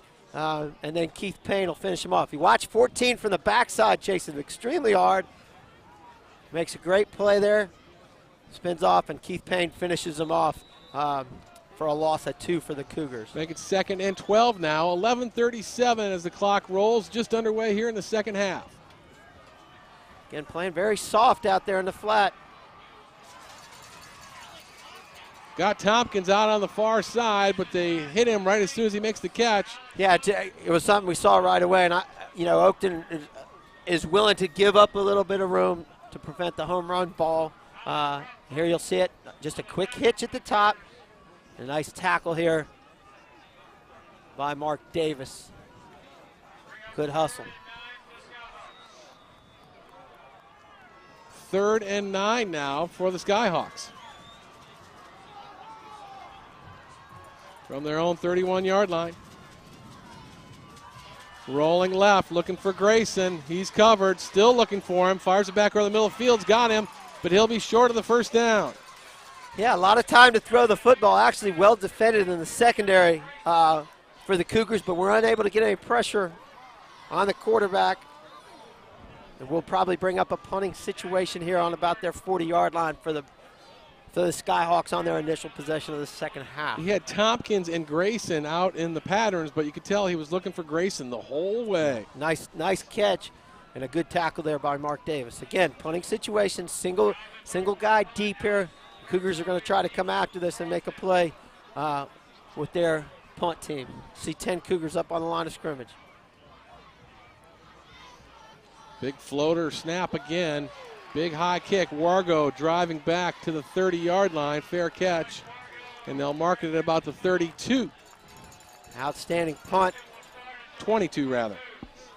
About 39 yards, but it was all hang time. And pins the Cougars deep on their own 21-yard line, 22-yard line to start their first possession of the second half. 9:57 on the clock here in the third quarter. See if the Cougars can keep that momentum flowing, which took them into the end zone to end the first half.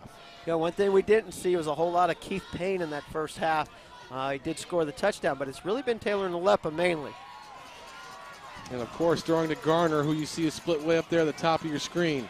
There goes Wargo in motion up to the top. Houghton on the keeper. Gain of about 4. Yeah, play that they ran the first play of the game, that there was a motion penalty on the midline option, which has been a staple of Oakton's offense for many years. Did not fool the Skyhawks there. Were well defended it. Give him 3 yards on the play. Here's another look. It'll bring up 2nd and 7. Thomas McDonald from his linebacker position finishing off Kevin after about a 3-yard gain. On 2nd and 7, Keith Payne. Here we go. Up across the 35 to about the 37. First down, Oakton. And I think that's probably something that they talked about at halftime. Let's get in the I formation. Let's give it to our money player. Bread and butter, and we just ran the isolation there and a nice big play. First time we've gotten a little bit of running room. Here it is. Good blocking at the point of attack. Nice block by his big fullback and vintage Keith Payne. Moves very well for a 6'3", 225-pounder. Nice 11-yard gain for Payne now. 1st and 10 from the 37 of Oakton. I think that's the first double-digit run we've seen in the game. I think you're right. Timeout by Oakton. Yeah, Cougars want a timeout. Stop the clock with 8:51 to play in the third. And let's just make something clear right now for all you people watching at home. We will be rooting for the Oakton Cougars here. Yeah, this is not being broadcast down here in Richmond. Throughout the season, we try to do our best to call it both ways, but as we head into the playoffs and we're following just one team, yes, obviously we will be a little slanted for the guys in the white shirts. Clock stands at 8:51 to play here in the third. We'll say some nice things about David Bedwell. He's a Northern Virginian. That's right.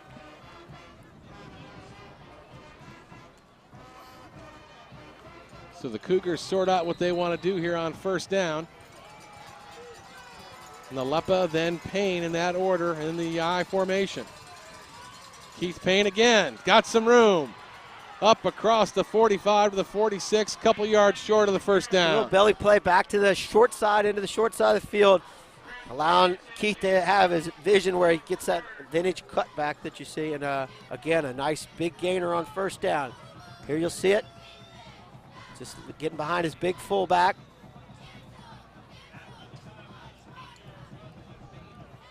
Carries that ball a little loose a little bit, swims with it again. Skyhawks have to be wondering, where'd this guy come from? I'm sure that they're prepared for him because they saw a lot of him on tape. But not very much in the first half. 2nd and 2 now. There goes Wargo.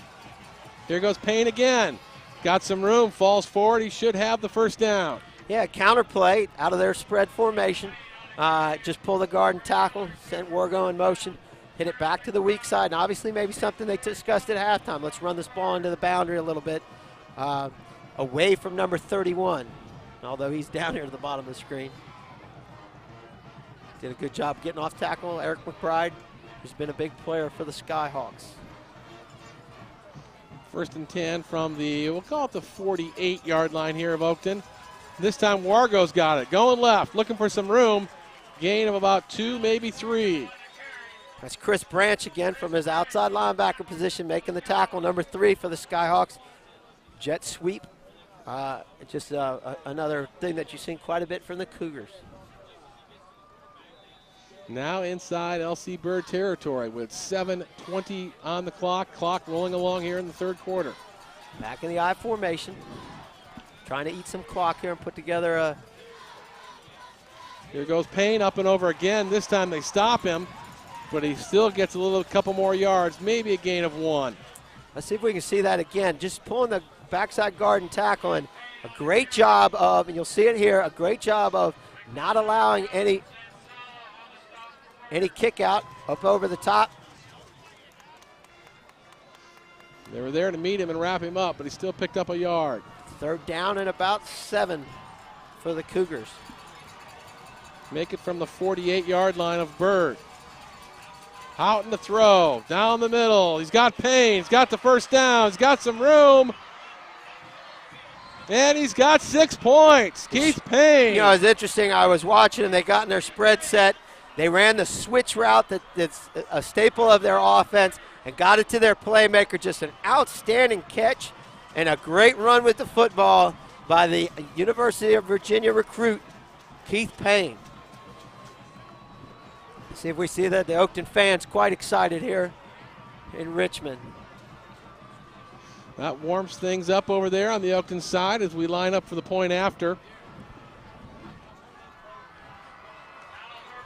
Murphy ready for the point after attempt. Panaris doing the holding. Snap down, kick up, kick is good. So with 6:29 to play in the 3rd, it's a 5-point lead for the Oakton Cougars. Let's see if we get a look at this. Again, just a switch route. You watch the tight end and Keith exchange positions. They switch positions right down the hash mark. Just a tremendous catch. And you see the athleticism as Alex Wargo picks up a block for him to get him in the end zone. 52-yard touchdown reception. Here's a ground level view. Look at that. Again, just a great play. And as sharp as Kevin Houghton has been, I'm sure he's thinking that he's got Keith, going to thank Keith Payne for making a heck of a catch. You talked about him carrying that ball a little loose. That was a loaf of bread right there, my friend, all the way in. But you see, he's got a big old palm. If I was me trying to hold that ball, I'd have dropped it. But I'm sure Coach Thompson would have preferred him to tuck it away, but he's not complaining. He got a big play out of his big playmaker there. Interesting part that we've seen is they've come out, and we didn't see a whole lot of Keith Payne in the first half, but that was Keith Payne's drive right there. 6 plays, 78 yards, 52-yard touchdown reception by Keith Payne. Oakton's answered the bell the last minute there of the half, and then a nice sustained drive there the first possession of the second half. Momentum has certainly shifted to the visiting side of the field. Quick strike offense of the white-shirted Cougars. Another high, short kick taken at the 25. Looking for some room around the corner. He stiffs arms one, stiffs arms two. Finally hustled out of bounds up around the 35-yard line. Yeah, a lot of running for not a whole lot of yards. I think Mr. Davis has found out, okay, they found out that I'm the guy who might not be able to take it the distance. Check that, that's Dante Boone. Wow, one big stiff arm, two. 1st and 10 from the 35-yard line of LC Bird. Have we started every kickoff on the 35? Just about. I think so. We might as well just kick it out of bounds or just put it on the 35. 6:22 to play in the third quarter. Now Oakton on top for the first time today, 19-14. Here comes Taylor, left side. Well defended by the Cougars. Just a counter play deep in the backfield. Thomas Rupp really makes the play because he forces the play to go to the sideline. If we see a replay on this, number 2 will get his hands on the blocker and force the play to bounce. Let me correct myself. I said this is the first time Oakton's been on top. Of course, they scored the first score of the ball game back in the first half. Great job by Thomas Rupp, as we said, from his outside linebacker position, forcing the ball to the sideline. Actually, he's playing inside linebacker. 2nd and 11 now for the Skyhawks. Taylor looking for some room. Tough sliding against those tough Oakton Cougars. Great play by the inside linebackers, Taylor Nalepa and Thomas Rupp for the Cougars, shutting down that inside running game of the Skyhawks. Here it is again, and again, just, ooh, you see that right there, and I believe that's Taylor Nalepa. Big collision there with is it Angel Sala, the fullback, the big tough fullback, number 43 for the Skyhawks. Timeout. See a dejected, frustrated David Bedwell. The way the mood and the momentum has shifted here, you feel like unless LC Bird can put together a big play here, it's going to be tough for them to get back in the driver's seat. Yeah, it's a long way to go. I think that's for certain. I think the timeout there is to make sure that this game is still certainly within doubt, and he wants to get his guys focused again. I think that's the message he's sending in there. Hey, they made a play, big deal. Let's keep playing here. Clock stands at 5:42 to play in the third quarter. See Coach Rowley, Jason Rowley's just done a tremendous job, at Oakton with this defense. They had a tough stretch there in the middle of the season where they gave up some points to Robinson and Westfield back-to-back weeks, but he's done a great job of rallying his troops, and they've played really well through these playoffs. Giving up 31 to Westfield, 37 to Robinson. Now 3rd and 9. Out to Taylor. He pulls it in. He's got a block. He's got the first down. Just a couple feet away from that big play I spoke of, but he's out of bounds. Hey, you see the speed, and really an outstanding catch. I mean, it was truly toss sweep is all this was. Just get him on the perimeter. You'll see it here from a split back set. First time we've seen that. Just a swing pass, and this is a run because it's a lateral. Great catch, and you see the speed there on Dominique Taylor. Keeps the drive going. We're at midfield. 1st and 10 at the 50-yard line. Taylor again, straight ahead. Behind that surging line, gain of about 3. Yeah, tough sledding. And again, you see what getting a first down, and that's why you heard Coach Thompson say this at the beginning of the game. Let's get first downs, because what it does mentally for you, it gives you new life.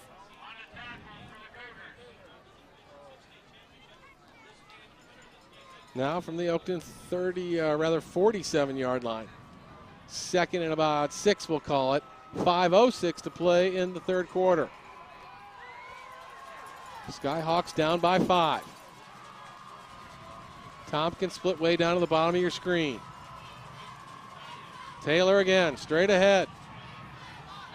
Looks like he stopped, but then he pops forward, gets another couple yards. Yeah, I tell you, it's a credit to the hustle of the Cougars defense, because really he bounced off at the point of attack, and sometimes you relax and boom, he's out the chute. You'll see it here. He gets hammered at the point of attack, spins out of the tackle, and Thomas Rupp's there to finish him off. Great job staying at home by that Oakton defense. Brings up a critical 3rd down and about 5. Yep, picks up a yard on that one. From the Oakton 46-yard line. Looking for Grayson. He's got him, but he drops it. Murphy all over the coverage. Yeah, good coverage there. Nice tight coverage on Grayson, that hitch route. He's obviously done a good job adjusting. I think sometimes what's difficult when you get down here, you haven't played against this guy, so you don't know him, and you play a little bit soft early so you don't get beat, and he's tightened up at halftime. Here it again is a quick hitch. He's all over him. Yep. And it's interesting. We saw the pass interference in the first half. I would have called it closer there. Not that I thought that was pass interference, but the first one definitely was. Another floater of a snap, takes a bounce, but they do just get it away. Fair catch called for. Will it roll into the end zone? Yes, it does. Flag down. Yeah, we got it running into the kicker. It was a late flag. Looks like Brian Sweeney. We'll see what it is. He called running into the kicker. I don't think this is going to be a first down, but it's certainly going to be fourth and very short. He was late in throwing the flag, but I think it was probably warranted in this case. See Brian Sweeney rushing in. Licking his chops. Yeah. He probably can't believe he didn't get a hand on it. And I'm surprised that it's only running into the kicker. He really kind of ran right there. One of the things you teach is not to leave your feet when you're trying to block a punt, just for that reason. You take an angle that'll put you in position. Yeah, they're bringing their offense back out on the field. I believe this is going to be fourth and about a yard. Yep. Keep moving it right down there. You're right. About fourth and a yard. And it looks like the Coach Bedwell and the Skyhawks are going to go for it. Brings a little different personnel in this time. You see number 30 entering the game and his big tight end 88 coming out. Yep.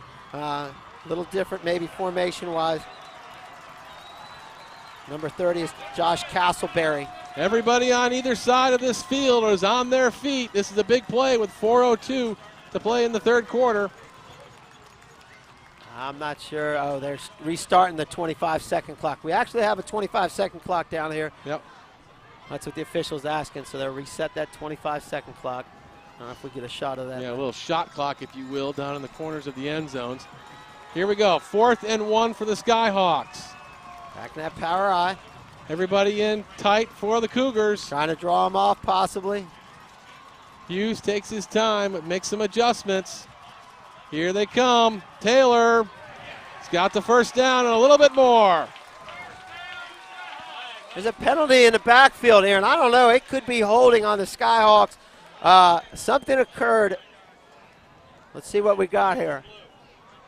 Illegal procedure on the Skyhawks. This flag was extremely late. Let's see. I did think there was some movement in there. Yep, you can see him jump early. He just was late. Yep. And maybe what it was is because it occurred in the backfield, he was making sure it wasn't a shift. So we're back to where we were, and it looks like we're going to get a punt from the Skyhawks. So close but not quite for the LC Bird Skyhawks. Just inside 4 minutes remaining here in the third quarter. Still down by 5 is LC Bird, and now they'll have to kick it away.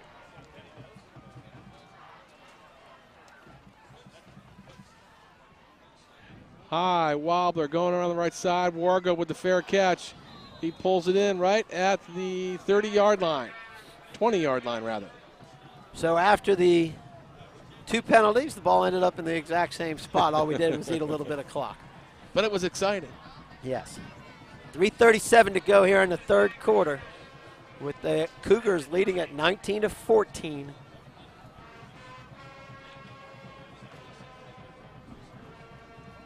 The lights are on now here at the home of the Skyhawks as it starts to dim just a little bit. Late going in the ball game.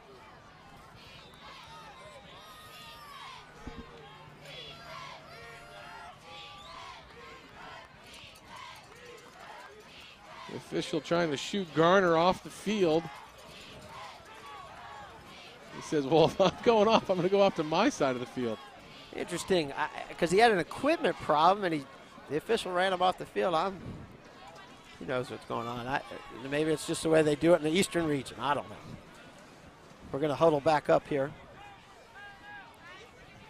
Yeah, that's the interesting part when you get in the playoffs. You get neutral officials, and every officials association has a little different way of doing things.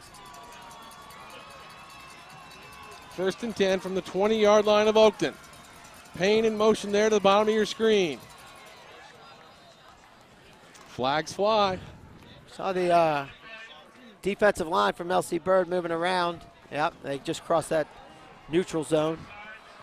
Been a lot of shifting and moving, slanting by that defensive line. This time they got caught breaking the plane there. You'll see it at the top of your screen. Yep. Steps across the line of scrimmage. little Texas two-step dance step. Couldn't get back across the line. So make it 1st and 5 now for the Cougars. 3:37 to play in the third. Receivers down to the bottom of the screen for Houghton. Payne. Look, got some room. Cracks it up just shy of the 30-yard line. Yeah, just a little off-tackle play, their belly play that they call it. They pull the guard there, just try to lead it up in there. And picks up about 4. Will bring down a 2nd and 1. You'll see it here. Watch the right guard pull. Just trying to reach, trying to get outside. Nalepa picking up a block for him. And Eric McBride again making the tackle for the Skyhawks, number 31. 2nd and about a yard here for the Cougars. Back to pass goes Houghton. Fires it far down the left side to Garner, way out of bounds. Well covered there. Kevin Grayson didn't bite on the hitch. Again, not a bad idea on 2nd and short to take a shot downfield, go for the home run ball, because certainly you feel confident you can pick up 1 yard when you need it on 3rd down. I'm sure the Skyhawk defense has been told, make sure you stay with number 10. That would be a good adjustment. He hurt good them. Look at Yep. Evan Garner and Coach Thompson on the sideline. 3rd and 1 now for the Cougars. Inside 3 minutes to play in the third. This is Keith Payne. Power eye, just slamming it in there off the guard. Picks up the 1st down, just crossed the 30-yard line for the Cougars. They're going to mark him all the way up. It looks like about the 32. When you're 6'3" and you fall, that's 2 yards. There you go. 1st and 10 now from the 32 for Oakton. 2:42 to play in the third quarter. A 19-14 lead by the Oakton Cougars. Trying to work their way to Richmond in the state championship.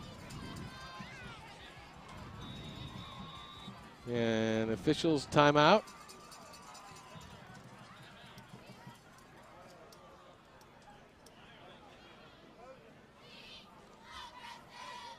The officials taking their time throughout this contest. Oakton burned their 2nd timeout here. I'm not sure what that is. That's 2 timeouts I think that Oakton has burned. Yep, that is their 2nd timeout. Both teams have used up timeouts here, which could be critical later in this game. You know what? I don't know if something was wrong with Keith. I see him wipe Keith Payne. He's wiping his face. Let's see. We're going to go back to the touchdown, which is giving them the lead. They'll switch route. And again, great catch and a great job avoiding the safety. And you see why the University of Virginia is quite excited to have number 1 heading to Charlottesville next year. 1st and 10 now for the Cougars. Garner and Wargo split down to the right-hand side, bottom of your screen. Houghton looks it over. Payne going left. He's got the corner. Twists his way across the 35 to about the 37. Again, another flag. I don't know what maybe somebody a little bit chippy at the end of this. Great little stretch run here by Keith, getting the corner and picking up some good yards. Coach Thompson looking at the officials, and I know it's extremely frustrating at this point. Did not see a lot of flags in the first half, but now we're seeing quite a bit. We got a dead ball. And I'm wondering if Keith kind of kicked his feet up at the end, but again, it's Coach Thompson is quite upset.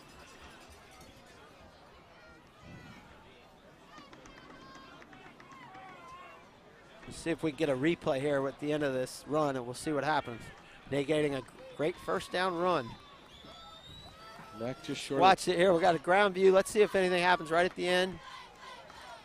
Yeah, you see him kick off, and I don't know. We're at the state playoffs. And it's not, if he blatantly is trying to do something, that would be one thing. He's just trying to get him off.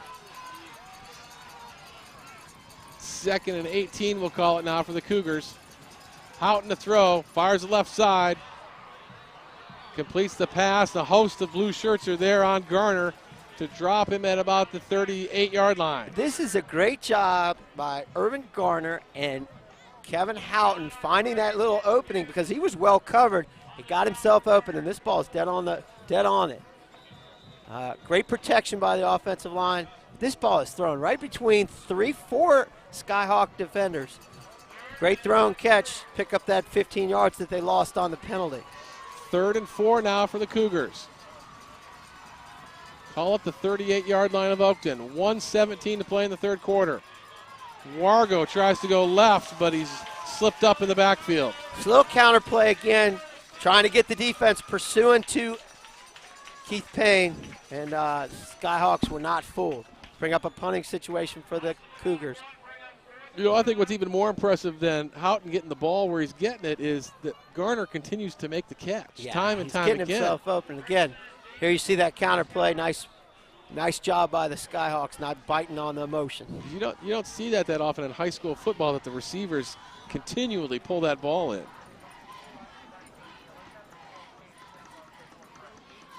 Just gets it away. Maybe somebody got a hand on it. Goes end over end down inside the 30-yard line. I think if I'm Oakton, there's one guy I'm going to find and block, which is Mr. Eric McBride. He's gotten close a couple of times, and he's running under that protection. The official said he was blocked into Kevin. That's why I didn't call a penalty there. Anyways, we're into punting first down situation for the Skyhawks as they'll take over on their own 30-yard line. As we're down to 27 seconds to go here in the third quarter. We're about 12 minutes from Richmond. Yep. 1st and 10 for the blue-shirted Skyhawks now. 27 seconds on the clock. Here they go from their own 30-yard line. Taylor wrapped up right as he got to the line of scrimmage. Taylor Nalepa from his linebacker position, scraping hard inside. Again, great job by that defensive front, not giving any ground, as they're a little bit undersized against that big offensive line for the Skyhawks. Give him a yard on the carry, make it 2nd and 9 now from just the other side of the 30-yard line for L.C. Bird. You know, we'll come to the end of the third quarter here. A lot of guys for Oakton have played for 3 years up here on the varsity. A wealth of experience, certainly on that defensive line. Jared Rupert and Jeremy Rudolph. You know, they have a lot of experience, and it's certainly paying off for them as we go here to the fourth quarter. You know, I remember when we went to the state championship when they were freshmen, those were the guys that came along on the trip, and I'm sure that they would relish the opportunity to get back to the U of R Stadium next Saturday to play for the state championship. Be a great completion of their high school career. Complete the circle.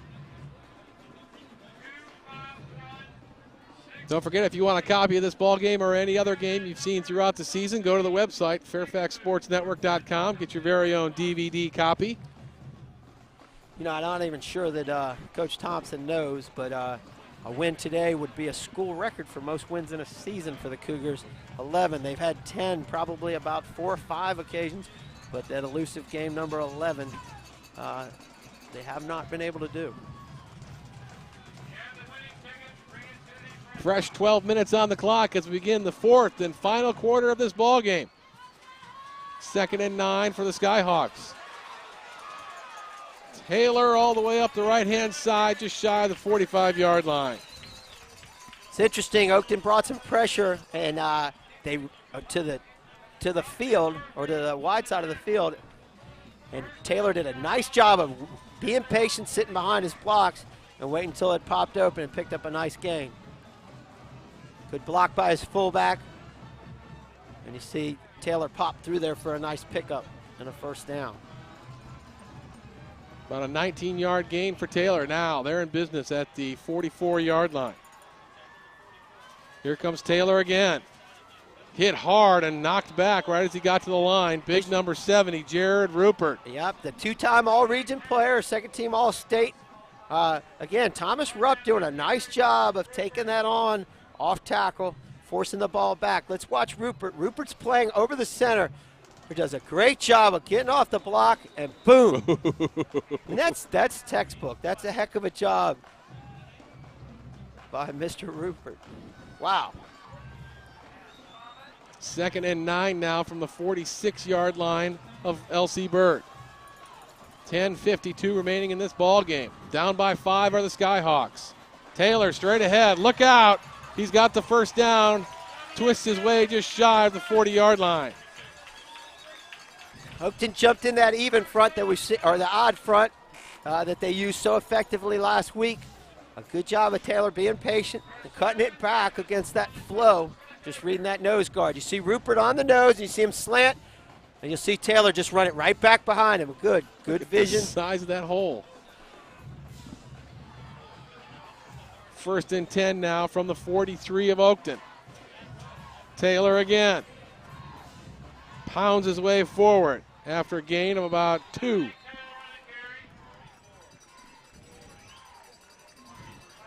Again, Bird getting a little bit of confidence, running behind that big offensive line, doing what they do well.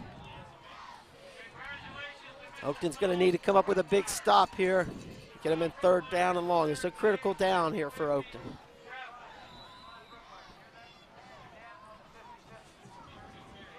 About 5-yard gain on that play. Make it 2nd and 5 now for the Skyhawks. There goes Grayson up to the top of your screen.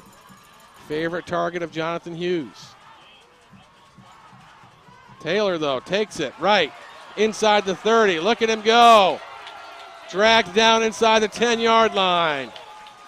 Sean Purcell saved the touchdown. I believe, and I'm sitting up here in the booth, I believe that's the 31st carry, and we're really only through about 3/4 of play. Just that off tackle. Again, just waiting for it to pop open. You see the speed of Mr. Taylor, and Sean Purcell runs him down. But the ball's on that 10-yard line. If it wasn't for Purcell, it'd be another 6 for the Skyhawks. Gut check time for the Cougar defense. Got to keep him out of that end zone. They're just on the other side of the 10-yard line, so they could get down there to the goal line and get a new set of downs. So 1st and 10 from the 11, we'll call it. 9:36 to play. Here goes Taylor. Still churning. Gain of about 2. Same play you just saw before, pop for about 30 yards. The Cougars did a nice job of staying square and getting off blocks. Dominic Taylor had to be a tired young man. Have a few welts on that body. You'll see it here. Good job of holding their ground. Staying square, a lot of white shirts to the point of attack. Looked like he was going to slip away right before he went down. He's done that quite a bit. I believe that was John Henry and Jeremy Rudolph on the tackle for the Cougars. 2nd and 8, we'll call it now for the Skyhawks at the 8-yard line. Inside 9 minutes to play. Taylor left side this time. Cracks it down to about the 5. Got a little movement that time again, and they're just trying to work each side of the ball a little bit, get behind that big offensive line and see if they can wear down the front. Same play, the opposite side. Get a little push right there.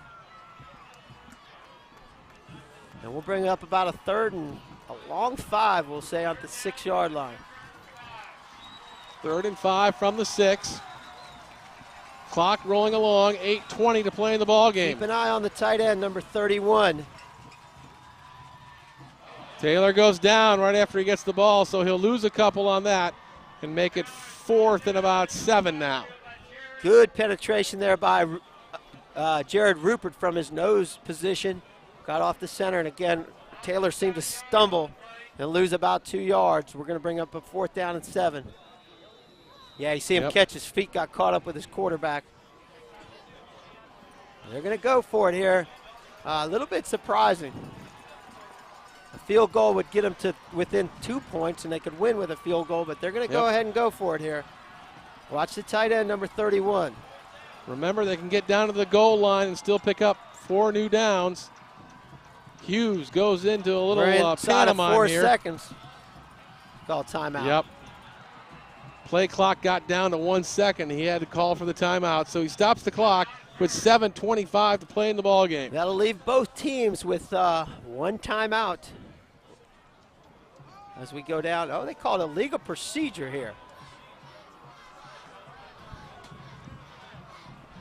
I didn't see any movement. Now this is going to put them down in 4th down in an even longer situation. 4th down at about 12. The ball goes to about the 13-yard line. Here's another look. See if you can see anything anywhere. Oh, yeah, we did.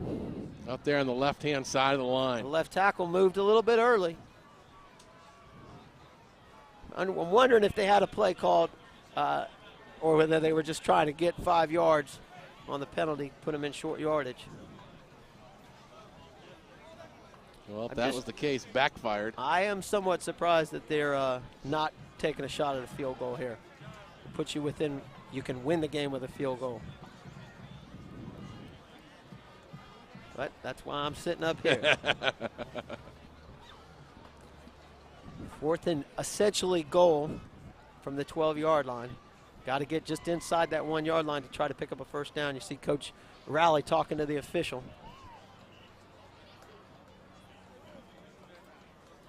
What he's asking is, look, if they pick up the first down, please throw a flag on them.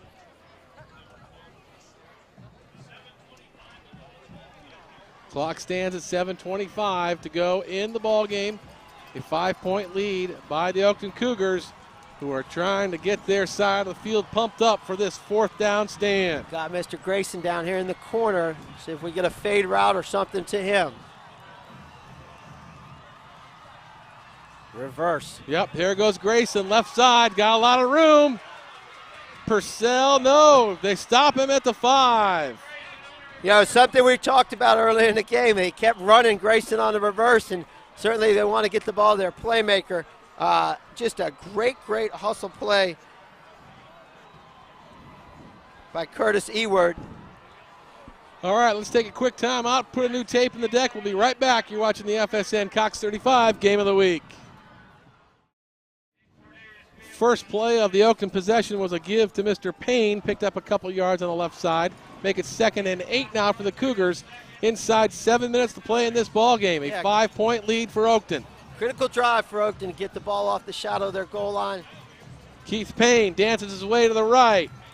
Skyhawks are there to push him out of bounds. No gain. Yeah, again, Eric McBride, number 31, from his outside linebacker position, making a play. Keith tried to lay the stiff arm on him, and that didn't quite work. You see that jersey is somewhat tattered. Brings up a 3rd down and 9 for the Cougars as we're in under 6.5 minutes to go here in the 4th quarter. Well, a loss of 1 on that play. Make it down the 6-yard line now for Oakton. Time just running through the hourglass here. 6:10 to play. One receiver way down to the left. There goes Wargo to join him. This is Payne looking for a block. Almost around the corner, outside the 10 to about the 12. Number 2, Kevin Grayson on the tackle for Bird. Will bring up a punting situation. Just a quick pitch trying to get the corner. You'll see it here.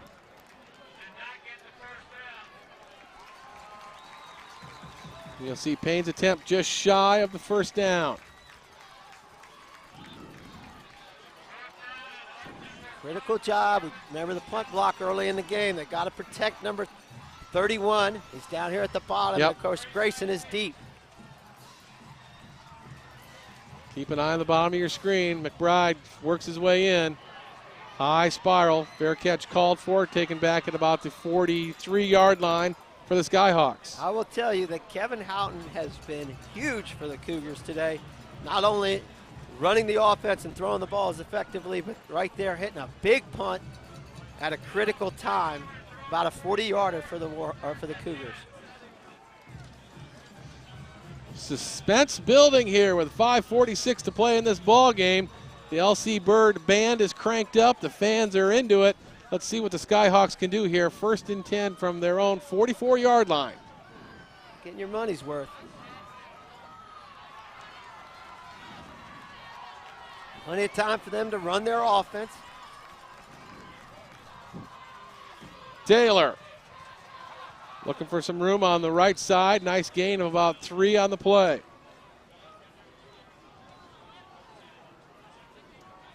Again, good job of Sean Purcell and Mark Davis from their secondary position coming up and making a play on Taylor. You'll see it here again.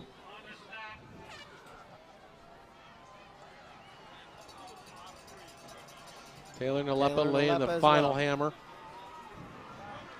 2nd and 7 now for the Skyhawks. Down by 5 with 5:12 to play. Fake to Taylor. Rolling, looking for Grayson, who's covered. Fumble! Oakton says they have it. Theirs. Nope, it's going to be Skyhawk football. Had a little bit of room, but he didn't put the ball away as he scrambled. He was trying to look for Grayson down the sideline. Didn't tuck the football away and fumbled it. It'll bring up a 3rd down. Yeah, it's something that was interesting. You'll see it here as he scrambles back. Doesn't have that ball. He bounced it right off his shoulder pads. Excuse me, his thigh pads. And a good hustle by the offensive lineman for L.C. Bird to recover it. 3rd and 7 now for the Skyhawks. Looking to throw over the left, got Grayson. He's got the catch. He's got the field in front of him. Touchdown, L.C. Bird. Flag down. Yep. I thought there was some movement because I thought the tight end moved at the bottom. They're going to bring this back, and the Bird fans are going to be quite upset. The Oakton Cougars doing a little... If you watch, the tight end rocks back right at the snap of the ball. You should be able to see it here at the bottom of the screen. Watch the tight end, number 31, rock back in his stance before the snap. You see it right there? Yep. Got 2 guys, fullbacks in motion. It was a good call. Sure Slant. enough. Great play by Kevin Grayson. But the right call. Takes them all the way back inside the 45 to the 42-yard line now. 3rd and about 13. It's easy to see why Mr. Grayson averages 20 yards a catch. Dodged a bullet there if you're the Oakton Cougars. Hughes and company back up to the line of scrimmage. Grayson now down to the bottom of your screen. Tompkins up to the top. 4:09 to play in the ball game. A little crisscross pattern over the top of Grayson, falls incomplete. I would assume that it's probably go time here for the Skyhawks. They're deciding whether they're going to. I see their punt team coming over, but I think he's going for it here on 4th down and about 12 with 4:04 remaining. Down by 5. Good protection as you got a max blitz. Again, Murphy on the coverage. And they are going for it. On 4th and 13 with 4:04 on the clock. Down by 5.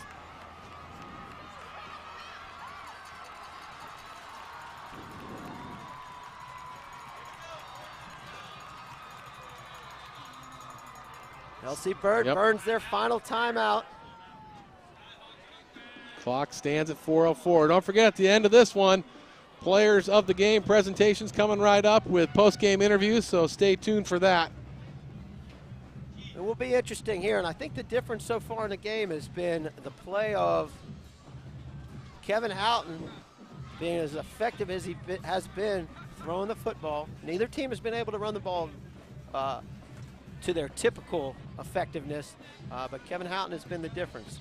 Obviously, it's going to come down to a big play here by the Oakton defense to protect this lead.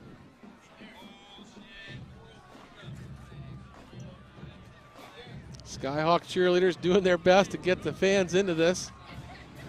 Right now, everybody's a little more concerned about staying warm. Actually, for December 3rd, it's a pretty nice day down here in Richmond. Easy for us to say in the heated press box. Yeah, good point.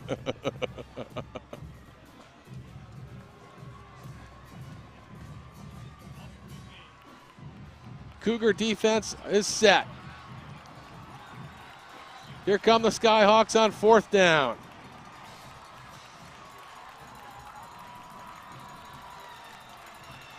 Tompkins down to the right. Grayson up to the left. No Hughes rush. looks. Finally wrapped up, threw it away.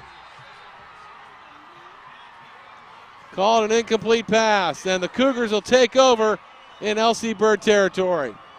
Not sure what he was trying to do there because he really did have some protection, but I'm not sure if he was trying to set a screen. He kept dropping. Curtis Eward finally put the pressure on him and throwing that ball like he did. Jared Rupert could have sealed the game right there. Then you'll see a last ditch. He just throws it up as he goes down. Right into the hands of Jared Rupert. If Jared only would have had his hands down, he could have taken it. It's probably a reason that Jared plays offensive and defensive line. 3:55 to go. See if the Cougars can get Keith Payne loose and solidify their ticket to next week's state championship. Remember, the Skyhawks used their last timeout, so we're going to milk the clock here as we're down inside of 3:35 to go in the fourth quarter.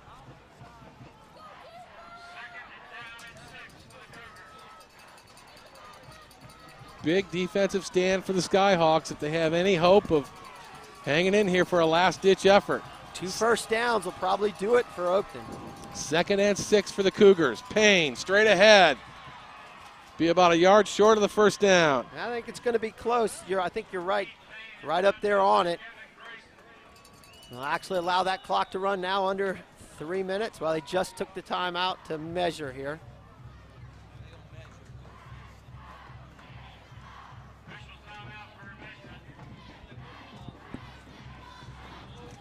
.304 on the clock.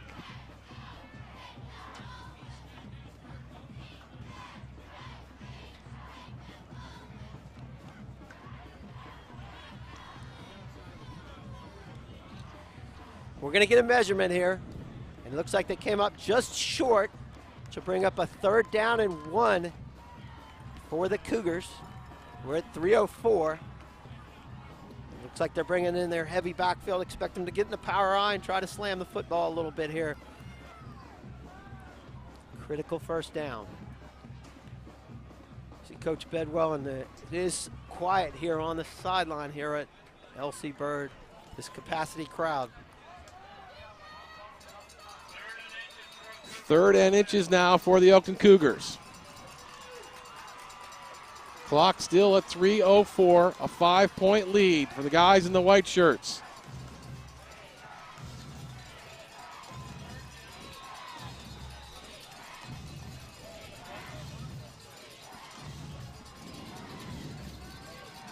Everybody in tight for the Cougars. Expect Keith to go up and over the top here. Letting the clock run down. He's got this. He's got the clock right in front of him down there in the end zone. 5 seconds. Here goes Payne. Spins his way over the 30, and he's got the first down. You know, it's funny that the 25-second game clock that's in the end zone is really working to the advantage. You got a good look of it. I'm sure Coach Thompson will tell Kevin to snap that ball with only a few seconds left on the clock as we get down inside of 2:32, and I think possibly one more. Here it is again, just power eye. Great blocking at the point of attack, and a good job Keith keeping his feet moving. 1st and 10 now, just inside the 30-yard line.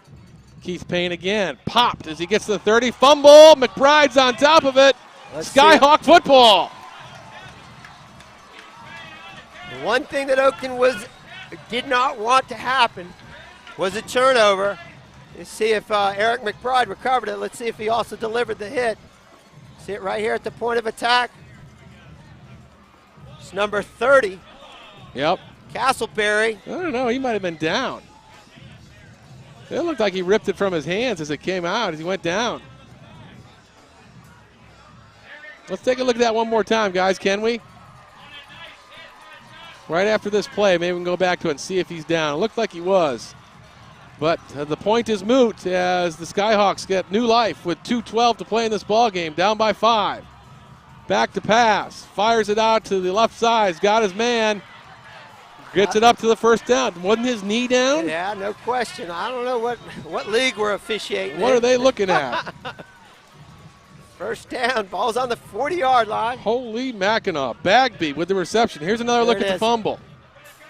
Let's look and see if he's down. Right there, he's down. Yeah, there's no question. It was starting to come loose, but he was down. Here we go now. First down for the Skyhawks. Taylor out in the flats. Can't get it to him there. They get it over the middle. Up across the 50. Another first down. Inside. Sala is big fullback. Inside Oakton territory. And the Skyhawks are feeling it. 1:47 to go. Clock stopped momentarily for the first down. Ball's at midfield. Oakton 48-yard line. First and 10. Back to pass again. Nobody's open. Fires it to Grayson, though. Incomplete. Curtis Eward, about the only Cougar that's able to generate a little bit of pass rush. Got some pressure there right at the end on Hughes. Thank you. Make up now. Second down. Here's another look. Again, he's holding on to the ball quite long here. And again, you'll see Curtis get off. Yeah. Good coverage by Donald Murphy. He had Grayson covered the whole way. He only had two receivers out in patterns, and both were covered well. First time in the shotgun for the Skyhawks. Second and 10 from the 48. Over the middle. He's got Grayson. Murphy applies the hit, but he does get the first down. Yeah, just a little quick post, and again, picking up some yards. Ball's on the 36-yard line. Plenty of time left. 1:29 on the clock. Now from the Oakton 37, let's call it. First and 10 for the Skyhawks.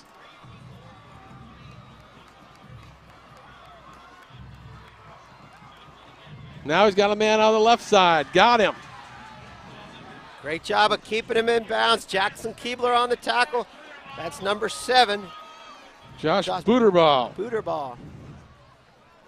I don't know why we've stopped the clock here. Stands at 1:13.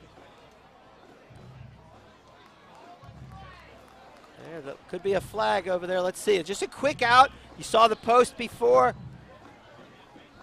Jackson Keebler on the tackle, keeping him in bounds. Great job of keeping him in bounds, too. I have no idea what the penalty is there because I don't.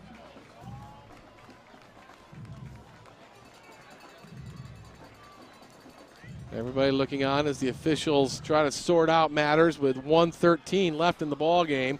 Down by 5 are these Skyhawks. You see the penalty over there on that sideline. 5-yard face mask penalty on the Cougars. Some critical calls working against the Cougars at this point of the game. That'll make it a first down. Ball's on the 27-yard line. 1:13 to play here. You can cut the tension with a knife. 1:12 on the clock. First and 10. Hughes back to pass. Got McBride, but he's down at about the 22. Pick up of about 5, and again, good pressure by Curtis Eward. But the Skyhawks are moving the ball effectively. Inside a minute to play now. 50 seconds. Clock rolling along. Now they're going to stop. I don't know what they're complaining about because I'm not sure what's going on here because he was inbounds. Clock should be winding.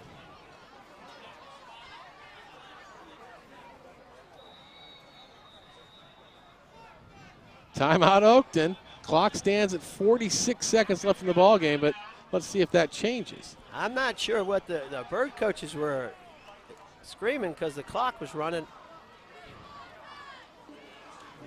They're gonna put time back on the clock here. Maybe 52 seconds, back up to 52.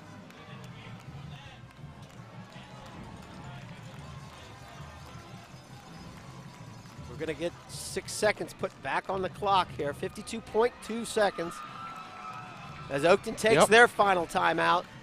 Again, we talked about they Both teams used their timeouts very early in this half. With 52 seconds and the ball on the 20-yard line, 22-yard line, LC Bird has plenty of time. Couldn't ask for much more from a ball game, could you? Little officiating controversies, Yeah, big plays. I think Coach Thompson, whether this game turns out in his favor or not, is going to be a little bit frustrated with the officiating today. The pass interference that allowed the first touchdown, and then, of course, the controversial fumble just moments ago. 2nd and 5 for the Skyhawks. 52 seconds on the clock now. Here he goes. Hughes lobs it down to McBride. A little too strong. Is it intercepted by the Cougars? Intercepted by Jackson Kibler. Yes, it is. We have a penalty again. Not so fast. Holding against the Skyhawks. And it's jubilation on the Oakton side of the field. Not so fast. There's 45 seconds left, and this ball is on the 1-yard line. Got to protect the football and get it off the end line here. You know, one thing that I talked about earlier in the game, they got down there, see it here, see the holding down at the bottom of the screen on Curtis Eward, and a great job of catching the ball by Jackson Kibler and getting a foot down. You're going to see it here from Here's ground the level. perfect view. There's Kibler running by the camera right there. Look at that. Yes, feet are inbounds. That's as good a camera work as you're going to get. I'll say so. Definitely, he got both inbounds. So now the ball down on the nose of the goal line. Cougars working out of their own backyard. 45.1 seconds to go. Straight ahead go the Cougars. I don't know why the clock is stopped again. A penalty. Got to be a motion penalty. Oakton line wanting to fire out there, give their Cougars a little breathing room. You know, as I was talking about the first time they got down there in this quarter, they went for it on 4th down. If they kick a field goal there, they would have been in position to win the game 20-19 with a field goal. So didn't have to what are take you a shot. doing up here in the press box?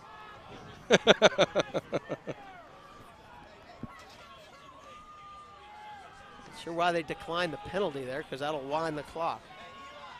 So 2nd and 11 now. Inch, you're a little bit closer to the goal line. Clock's going to run. Yep, They clock got it rolling. One snap is all they need to do here. 34 seconds. He'll take his time. 17 on the play clock. They just got to gain some yards. He's going to let it wind down now. 10 seconds on the play clock. Going to have to fire straight ahead. He does. He dives underneath. Of course, the Skyhawks say he didn't get out. All they got to do is get out. We're inside. This game is over. 10 seconds on the clock. The officials are still going to sort it out down there. Skyhawks are saying, no, we've got the safety. Why the officials are, I don't know what they're doing. Now they're stopping the now clock. they stop the clock because they see it running out.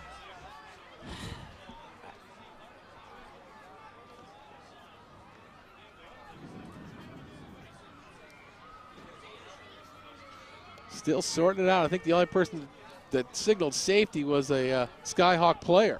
Safety actually doesn't seem to make a difference at this point, Right. other than if it's not a safety, the ball game's over because they don't have to snap the ball again. He wants now to still sorting it out with the officials. The plot thickens. 29 seconds left. That's what they've put back on the clock.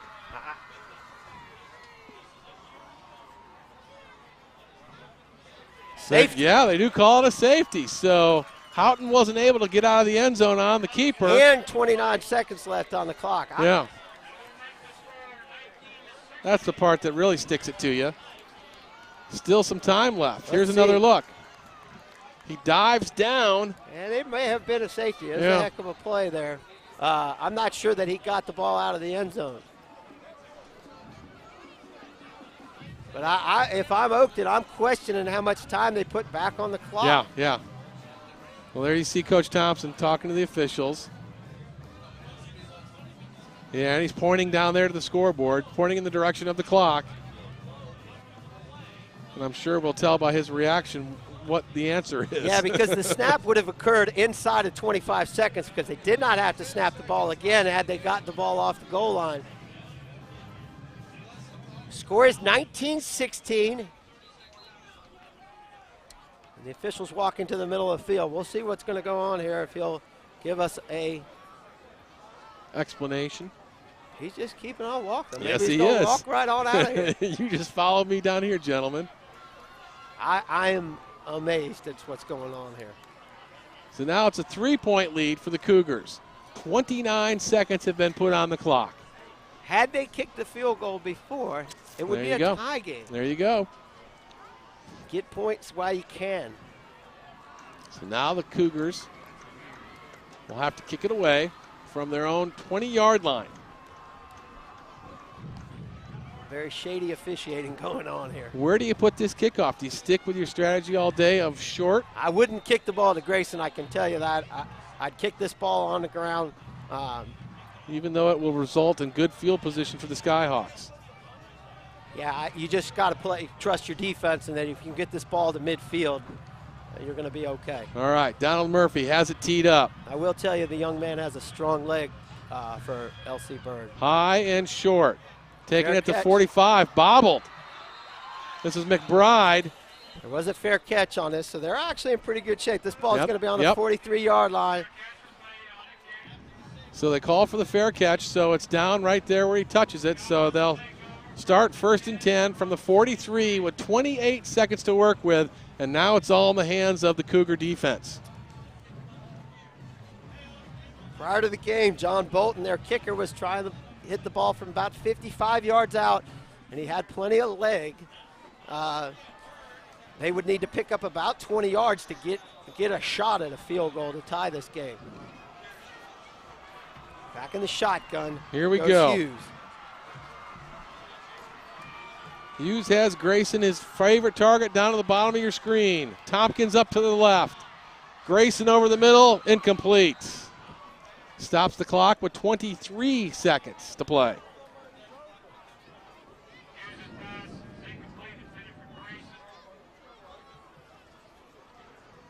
Make it 2nd and 10 now from the 43.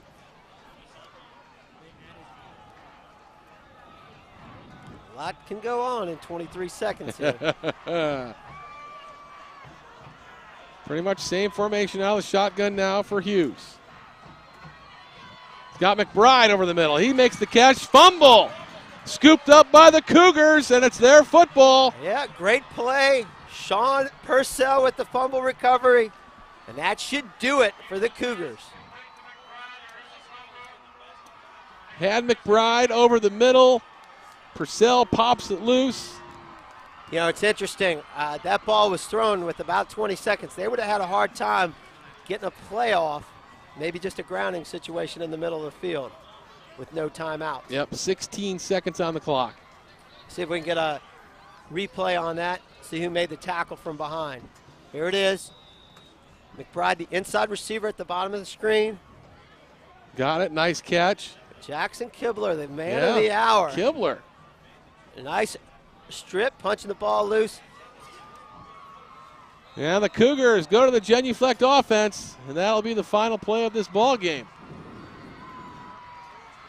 I will tell you that Coach Thompson is ecstatic, but I'm sure he's a little bit relieved because this was a tough final minutes here as the Cougars will advance to the state championship.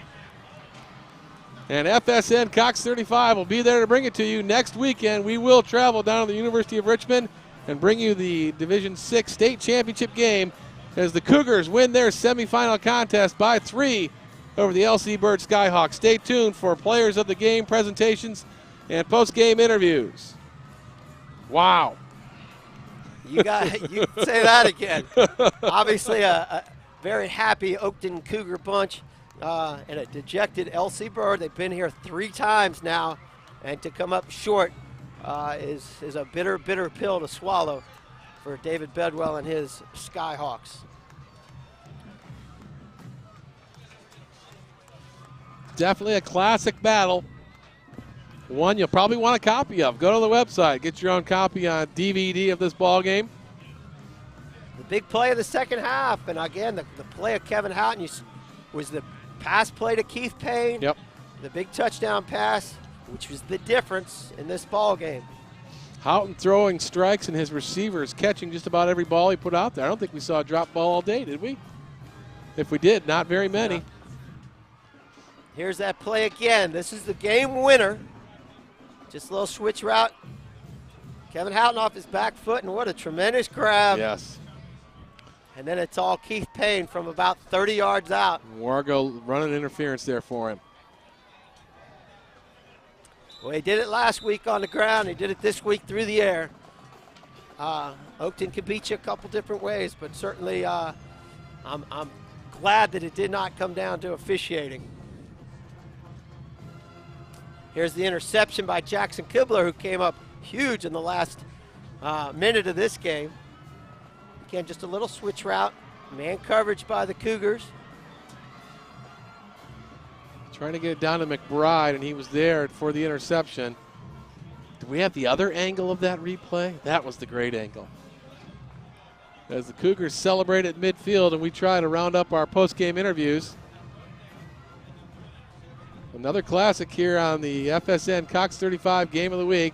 Thanks for joining us throughout the entire season. We've got 1 week to go here in the football season. Yeah, special time for these Cougars as they get to enjoy the state semifinal win down here. A hard-fought game down here in Richmond at L.C. Byrd High School. The opportunity to play either Lansdowne or Hilton, and that game was relatively close at halftime, I believe, with Hilton leading 7-6. But with that quick strike offense at Lansdowne. Here's now a look at the interception. This is the great angle. See Kibler, yep, McBride races by, Kibler races by. Look at that, both feet in, makes the catch. And Purcell leading the celebration. You talk about a lifetime of memories. Right there. See a dejected L.C. Byrd bunch. Hard fought, good football team there. As we said, 3-time Central Region champions. Coach Bedwell, as we said, a Fairfax graduate, talking to his. I was going to say, unfortunately, you've been on that end of the stick, losing the big game. What do you tell your players in a situation like this? Well, I think this. You know, it's the worst part is it's finality. It's over. You don't get to play again next week, and it's, you know, I think you tell them how proud you are of them for not only their effort today, but you know their effort through their careers and certainly this season. You know, you're that close, and that's a bitter pill to swallow because we're all competitive people, and the dejection you feel is you can't equate it to anything. It's really bad. But you're proud for these young men, and it's again, it is a game, and you got to remember that.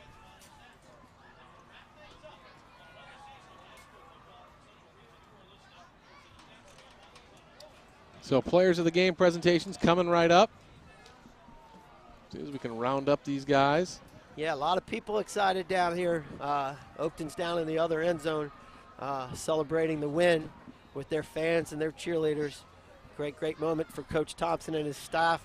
You know, Oakton was there in 2002 and gets a chance to go back, and I'm certain that will be something that'll be a rallying cry all this week. You don't know when you're going to get another opportunity to go back. It was funny, that was something we talked about prior to the game. There's no guarantees. And this Oakton team, as we touched on, a group of seniors who've been in this program, contributing to this program for quite a few years here, and it means a lot to them. This was the year that everybody was pointing to, the year that these guys would all be seniors, and they've certainly delivered here today. Well, I clearly remember Jeremy Rudolph and a lot of those guys being down there, Thomas Rupp, at the state championship game when we lost to Hilton 6-0 in 2002. And, you know, I'm sure that weighs on their mind, and the opportunity to go back to Richmond and try to set the ledger straight and win the biggest prize of all, the state championship. It's what everybody talks about at the high school level, and, you know, certainly something that they will work extremely hard for. You know, the interesting part is Oakton came in as, again, a third seed, or the third place team, I should say, out of the Concord district, with Westfield and Robinson tying for the district crown. But they've played great in the playoffs, and it's important to play well at the right time, and that's what they've done. Well, and when we talked to Coach Thompson at the beginning of the season, and I asked him, you know, what are the goals for this team? One of them was definitely just get to the playoffs, because he said, once you're there, anything can happen. Yeah, and those are obviously well thought out words when you say that, because the thing that you want to do, everybody talks about winning championships, but the ultimate thing is to keep playing and give yourself an opportunity to win the championship, and that's exactly what they've done. It'll be a daunting task, whether it's Hilton or Lansdowne. Two different style teams, different than this LC Bird team. Lansdowne is, as we saw last year, extremely athletic, led by Percy Harvin, and a powerful passing attack, which will test Oakton if that's the team, or the big physical Hilton team that likes to pound the ball. It would be ironic if it's Hilton and Oakton again. Still closing thoughts over there on the Oakton huddle. We await our Windows Plus players of the game. No, it's the state semifinals a little different game to play in, because for one team it's over, but for the other team it's a great win, but you only won the opportunity to play for the state championship. Right. And they don't give you an award for this game. You don't get a trophy or a ring in the case of winning the state championship. But it's probably the most critical game that you play, because it gives you that opportunity to play for the big prize. And when it's a one-time shot, anything can happen for sure. Well, and at the beginning of the game, we had said how Coach Thompson had said that his players handled last week's victory very well. And so, again, they'll have to handle this victory very well. And celebrate, yes, but then get ready for the real work ahead next week. And this is where Keith Payne and Taylor Nalepa and Kevin Houghton, these seniors, Jared Rupert, will have to step up and provide leadership. They'll enjoy this bus ride back up to Northern Virginia. But by the time they get back there, it's, tomorrow's the day to start thinking about your state championship game, because, for most of them, it's a once-in-a-lifetime shot. Once-in-a-lifetime shot. LC Bird, you can't see them, but they're heading off the field. Now, for a 17, 18-year-old young man, it's about it. You'd think it's the end of the world right now. I think in time they'll appreciate what they've accomplished. Worst part is you got to look over your shoulder and you see the celebration on your field of the visiting team. Again, I will tell you, Kevin Houghton, who hasn't had to do, has basically been able to run the offense and get the ball to his playmakers, was the man today. Really, really did a great job. Of course, the offensive line protected extremely well, but he was very sharp. And the other thing we talked about was the punt. After LC Bird had driven down inside the 10-yard line to put that game, flip the field position. He played big all day for him. We've just about got our players of the game rounded up, and the interview's coming right up. Don't forget, after the football season is completed here on FSN Cox 35, we will shift gears into the basketball season, taking you all the way through Northern Region action, all the way into the Northern Region Championship game. And as teams progress throughout the state tourney, I'm sure we will follow them as well. So stay tuned for basketball action here on Fairfax Sports Network coming in the months ahead. Saw the shot there, the two quarterbacks getting together and some mutual respect between Mr. Hughes and Mr. Houghton. Both of them playing strong games for their team. Jesse Dick's just about ready with our players of the game and Coach Thompson for our post-game interviews. As you see, the consoling continues for the LC Bird Skyhawks. And don't forget, after the players of the game interviews, we'll have some other people who want to have a few words here on the FSN, so stay tuned for that. That's a special moment, a very tough moment, but there's a father down there with his son. All right, now let's go down to the victorious players of the game, to Jesse Dick. Thanks a lot, Matt. I'm here with the offensive and defensive Windows Plus players of the game and winning coach, Joe Thompson. We're going to go to Kevin Houghton first, our Windows Plus offensive player of the game. Kevin, Oakton is primarily a running team, and you really haven't had a chance this season to showcase your talent. You come out in 30-degree weather, and you just light up the field. How do you feel? I mean, it's an unbelievable feeling. It's like a dream come true. I've been waiting for this my whole life. And, I mean, the whole week, Coach Thompson told us we were going to. So I kept my head in the whole week, had a good week of practice. And I think that interception actually really motivated me to come back and play harder. And I don't want to let my team down. And I think, you know, we got the W, so I'm really proud of the team. I'm proud of the way our team played. And I definitely couldn't have done it without our offensive linemen. They really played their hearts out. And as a senior, it's up to you and Jackson and the rest of your fellow seniors to really lead the team and set examples. And Coach told me at the beginning of the game that it was important not to let emotions get you too high or too low. So how did you handle that, being a senior leader? You just got to working all week, you know. Fun, you know, I think.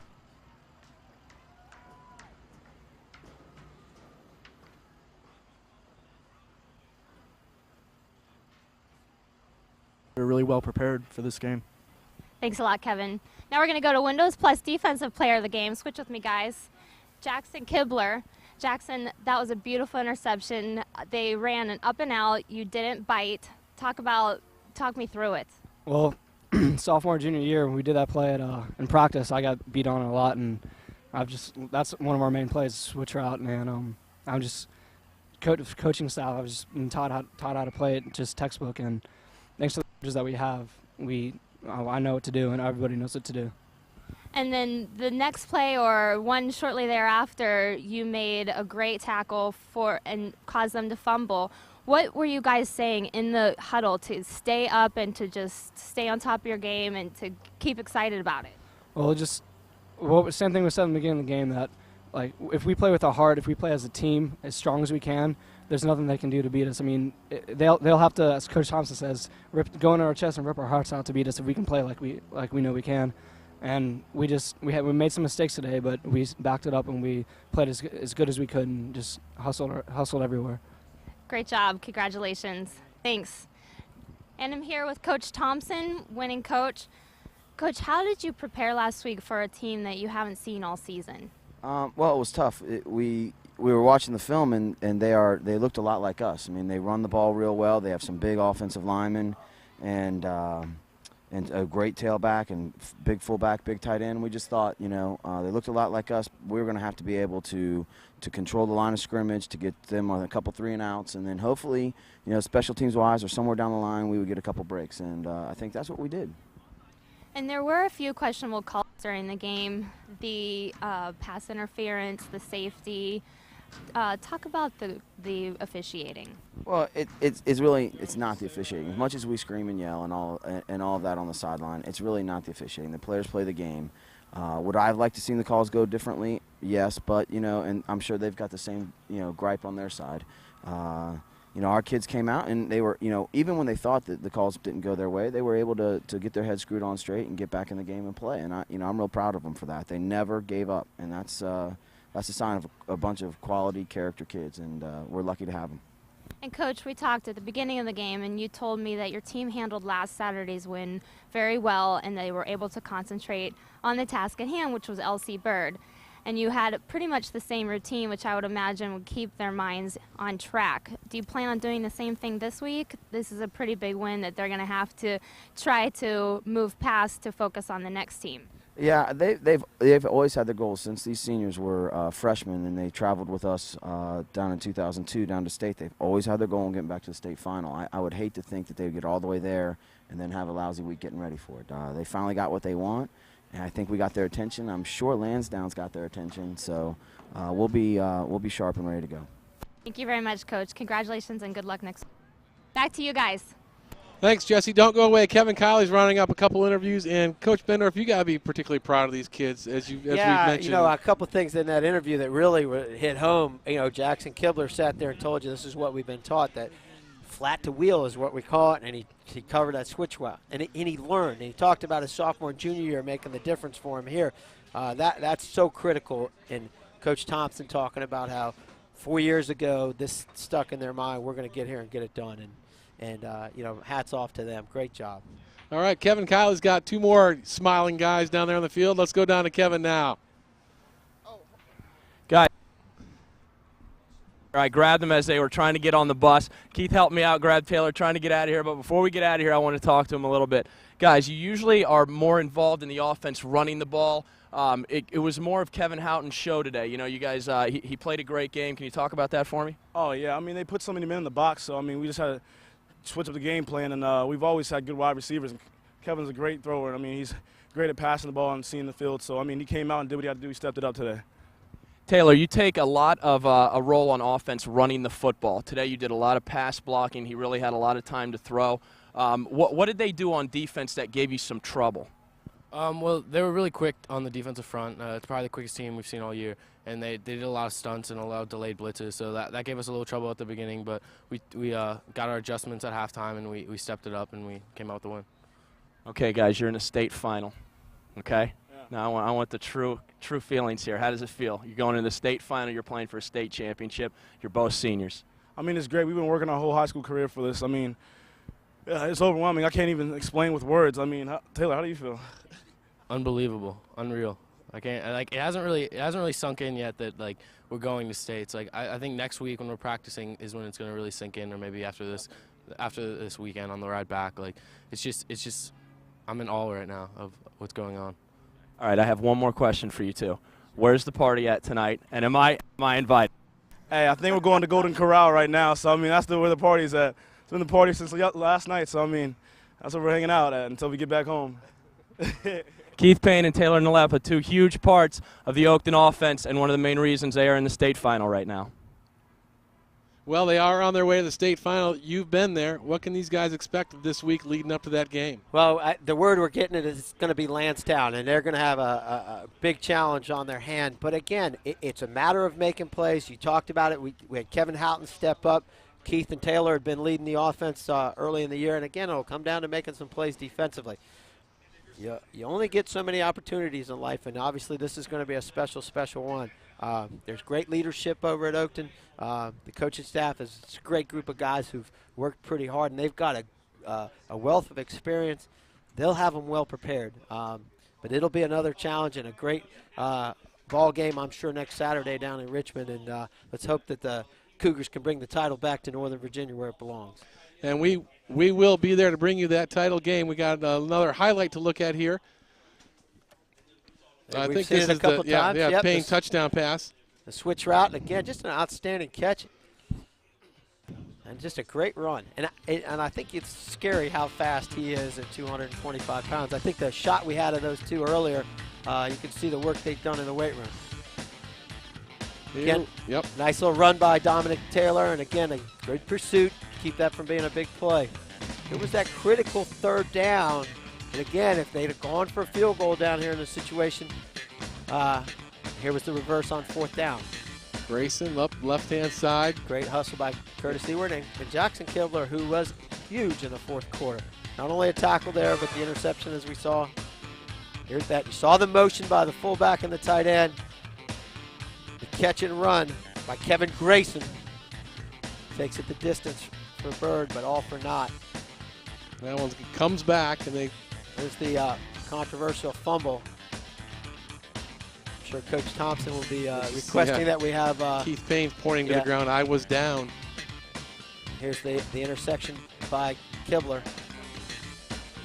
Great catch. Great job not biting on the out. The safety. Took them a while to sort it out, but then they did determine it to be a safety. And the Skyhawks got another crack. And here's the play by Jackson Kibler, knocking that ball loose. And Sean Purcell sealing the victory and an opportunity to play for the state championship next week. And as I said, we'll be there to bring you that game. And we've got a lot of people to thank here as we close out this one. But again, next week, Oakton, Lansdowne, Division VI state final championship game from the University of Richmond. So join us. I believe that broadcast will probably, I don't know if it'll start on the usual Saturday nights at 6, but it'll definitely be airing by Sunday, I would think. So join us there. Check in at the website for all the other information. We'd like to thank everybody who makes this possible, but don't forget you can also get a copy of any game you see, including this classic ball game here. Go to the website, get your very own DVD. Thank you to the Virginia High School League, www.vhsl.org for all the information you need to know about high school sports. And to Cox Communications, we wouldn't be able to do this without them. They bring you digital cable, high-speed internet, and digital telephone. Thank you, Cox Communications. And, of course, longtime FSN team member CCI Screen Printing, the complete apparel design company and outfitters to the FSN crew. And thank you to Windows Plus for sponsoring our Windows Plus Players of the Game each and every week, a feature I know the players just love. And to AA Advantage Driving School, they never drive you wrong, 703-250-5066. And special thanks to Jobin Realty, Carteret Mortgage. Don't panic, call Yannick and John Buchan. That'll do it for us here on the FSN Network. Again, the Oakton Cougars come out on top, 19-16 over the LC Bird Skyhawks. On to the state championship for the Oakton Cougars. Matt Fetters along with Pete Bendorf, Kevin Kiley, Jesse Dick. So long until the next FSN Cox 35 Game of the Week.